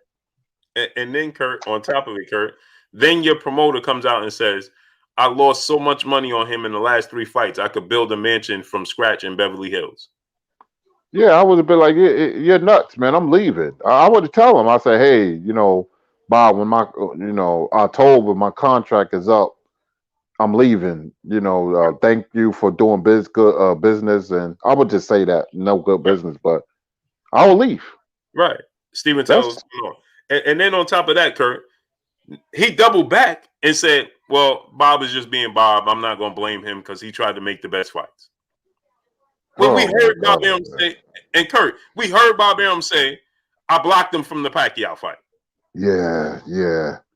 Oh, man, yeah. Out of his own mouth. We had him on our show, so, we're not telling the fib. We're just being honest and truthful, man. I mean, look at Teofimo. He gambled on himself and won. Right. And so, but we'll continue to instead. So to answer Sir Deontay Fox, this is the reason why we don't get the fights because fans refuse, right? So we could say, right? Exactly, Nick J. Exactly, Nick J. I forgot he said that. He said Bob has a good heart, right? Man, Master, we sick. We sick, Master. I don't know, man. I don't understand fighters' uncommon logic or common unlogic, however you want to put it. I just don't understand their mindsets. Crawford's too good of a fighter to say such crazy things, but that's who he is. You can't defend it. You can't debate it. You can't. Right. You can't. And so then, Kurt, then we wonder why. Because the fans back that. Oh, they come here every single day, Monday through Friday. Oh, man. No. Oh, man. You can't. For Errol Spence to say 60-40, he's doing the bigger numbers. That's not unreasonable, Kurt. So why do fans act like it's unreasonable?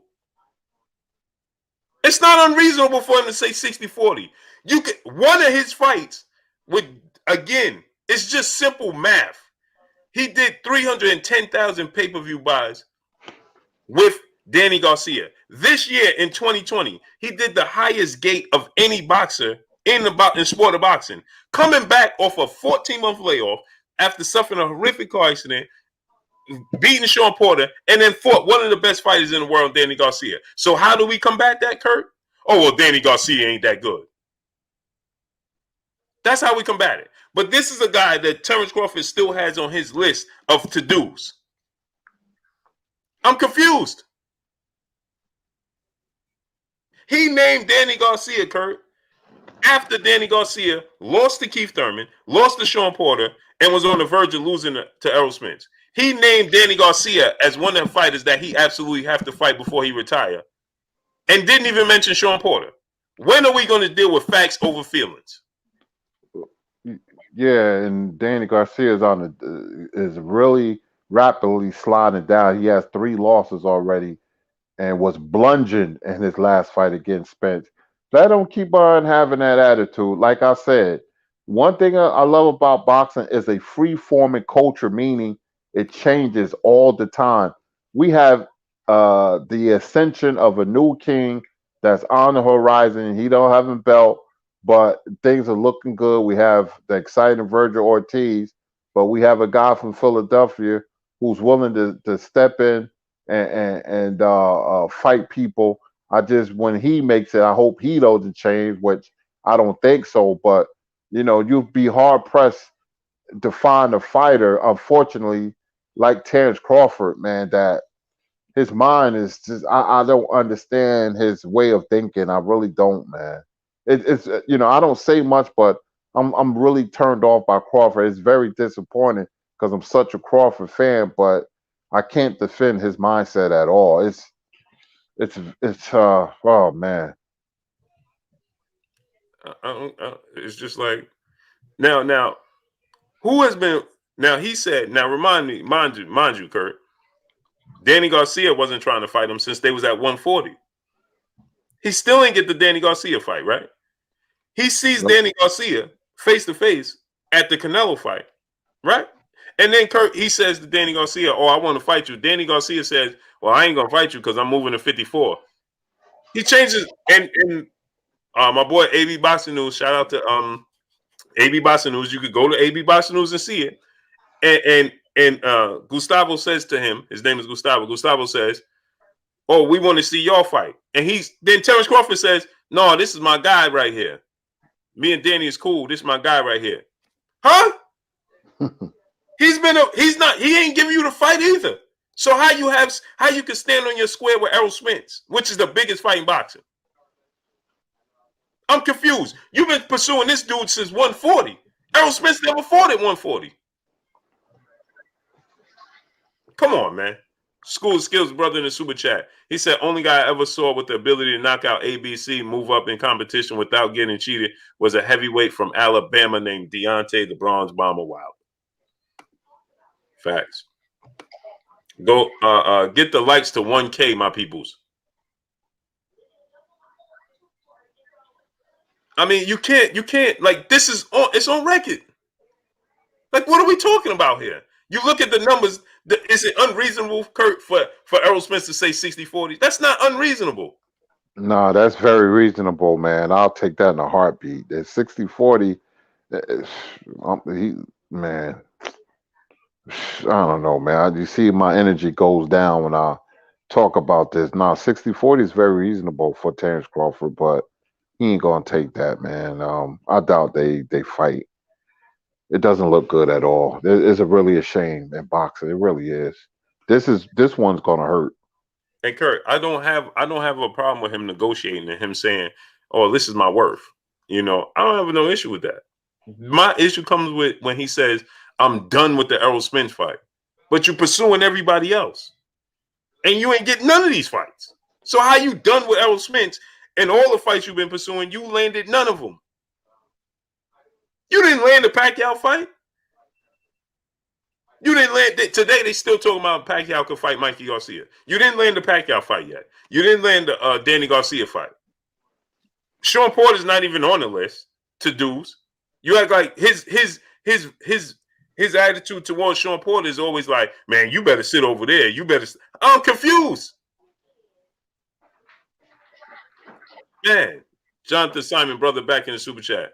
He said Crawford side look at Bud accomplishments and higher pound for pound status is not enough. That's not how boxing works. This is a fact. And you look at Kurt, when you look at Evander Holyfield, Mike Tyson, who was more accomplished? Evander Holyfield was more accomplished, Kurt. Mm-hmm. But that Mike Tyson was the biggest star. Yeah. Evander Holyfield was undisputed in 2 different weight classes. Mike Tyson was the biggest star. There was no disputing that. But you know what they'll say, Kurt? Oh, now you comparing Errol Spence to Mike Tyson. We just don't deal with logic. Abdul Anwar, my brother in the super chat, he said, I think Bud resigned on the premise that Bob would get the Pacquiao fight. He didn't get you the fight when you were both under top rank banner. Right. Right. He didn't give him the fight then. But Abdul Anwar, he told us, and he said it on numerous occasions, that he did not only did he not, he didn't want to deliver the fight. It's not that he couldn't, he didn't want to, Kurt. Yeah, he didn't want to. That's the difference. He Right. didn't want to. Basically, your own promoter was stopping your progress and your momentum, let alone you making a big payday, life changing money. How can you just resign or have respect for a guy like that? Not me. I would just be like, I gotta leave. Right. So the ones that's doing Bob, they can't do no wrong. That's amazing, man. But Errol Spence is doing all the wrong. Amazing. Skills from New Orleans back in the super chat. He said Crawford more comfortable being called pound for pound than actually putting in the pound for pound work. Unfulfilled potential. Can't argue it. Can't argue it. But go ahead, Kurt. Let's get on out of here, man. Oh man, man, what great boxing talk today, man. I'm very excited about Boots. Very excited about boxing. We had some great fights this weekend. We got some fights this Saturday. We'll talk about as the week progresses. Thank you for the super chats, family, and thank you for your patience. It's like almost 9 o'clock, and I'm gonna watch the Lakers and Knicks. So we'll see you tomorrow. Great show, Blue man. And my name is Curtis Anderson, aka Kurt Sugar, and we will see you tomorrow with some more boxing talk. Yes, yes. And go subscribe to my brother On the Mic with Terrence Bailey Sr. Go subscribe to my brother Terrence Bailey Sr. On the Mic with Terrence Bailey Sr. Go support him July 5th, the Monday following the 4th of July. That's the Monday following the 4th of July. 4th of July lands on the weekend. July 5th, he will be having a historic mural being painted for the Frederick Douglass family. So go support them on the Hill on Facebook. You can subscribe and donate there. So they're gonna have a huge mural painted. We want to support our brothers and sisters. Operation Frederick Douglass on the Hill is a historic mural being painted by world famous artist Michael Rosario and commissioned by the Frederick Douglass family. It will be placed in the oldest African American community in the United States, in the Hill community of Eastern Maryland, to be unveiled this summer, July 5th. Please support an effort and by donating to the $50,000 goal. Go to Operation Frederick Douglass on the Hill on Facebook and follow and donate there. Please go support. Let's support my brother Terrence Bailey Sr. Also, every Sunday, 4 p.m., 7 p.m., it's with a Z, yours with a Z radio. You can tune in live975.com every Sunday, 4 p.m. to 7 p.m. Eastern Standard Time. So make sure y'all go support. Go to Facebook on the Hill on Facebook, Frederick Douglass, and support and donate there. Let's support my brother Terrence Bailey Sr. Great. They're doing great work out there, man. So let's support. Y'all already know what it is. It's your boy Blue Blood Sports TV. Hate, like, comment, and subscribe. You haven't subscribed, hit the subscribe button, hit the like button, hit the bell icon to get all the new notification. Follow me on Instagram at Blue Blood Sports TV, all one word. Y'all already know what it is. Shout out to the entire LDBC. Shout out to New Media. Shout out to Black Media Row. Make sure you like and share these videos. That's all we got for y'all. Peace. Peace.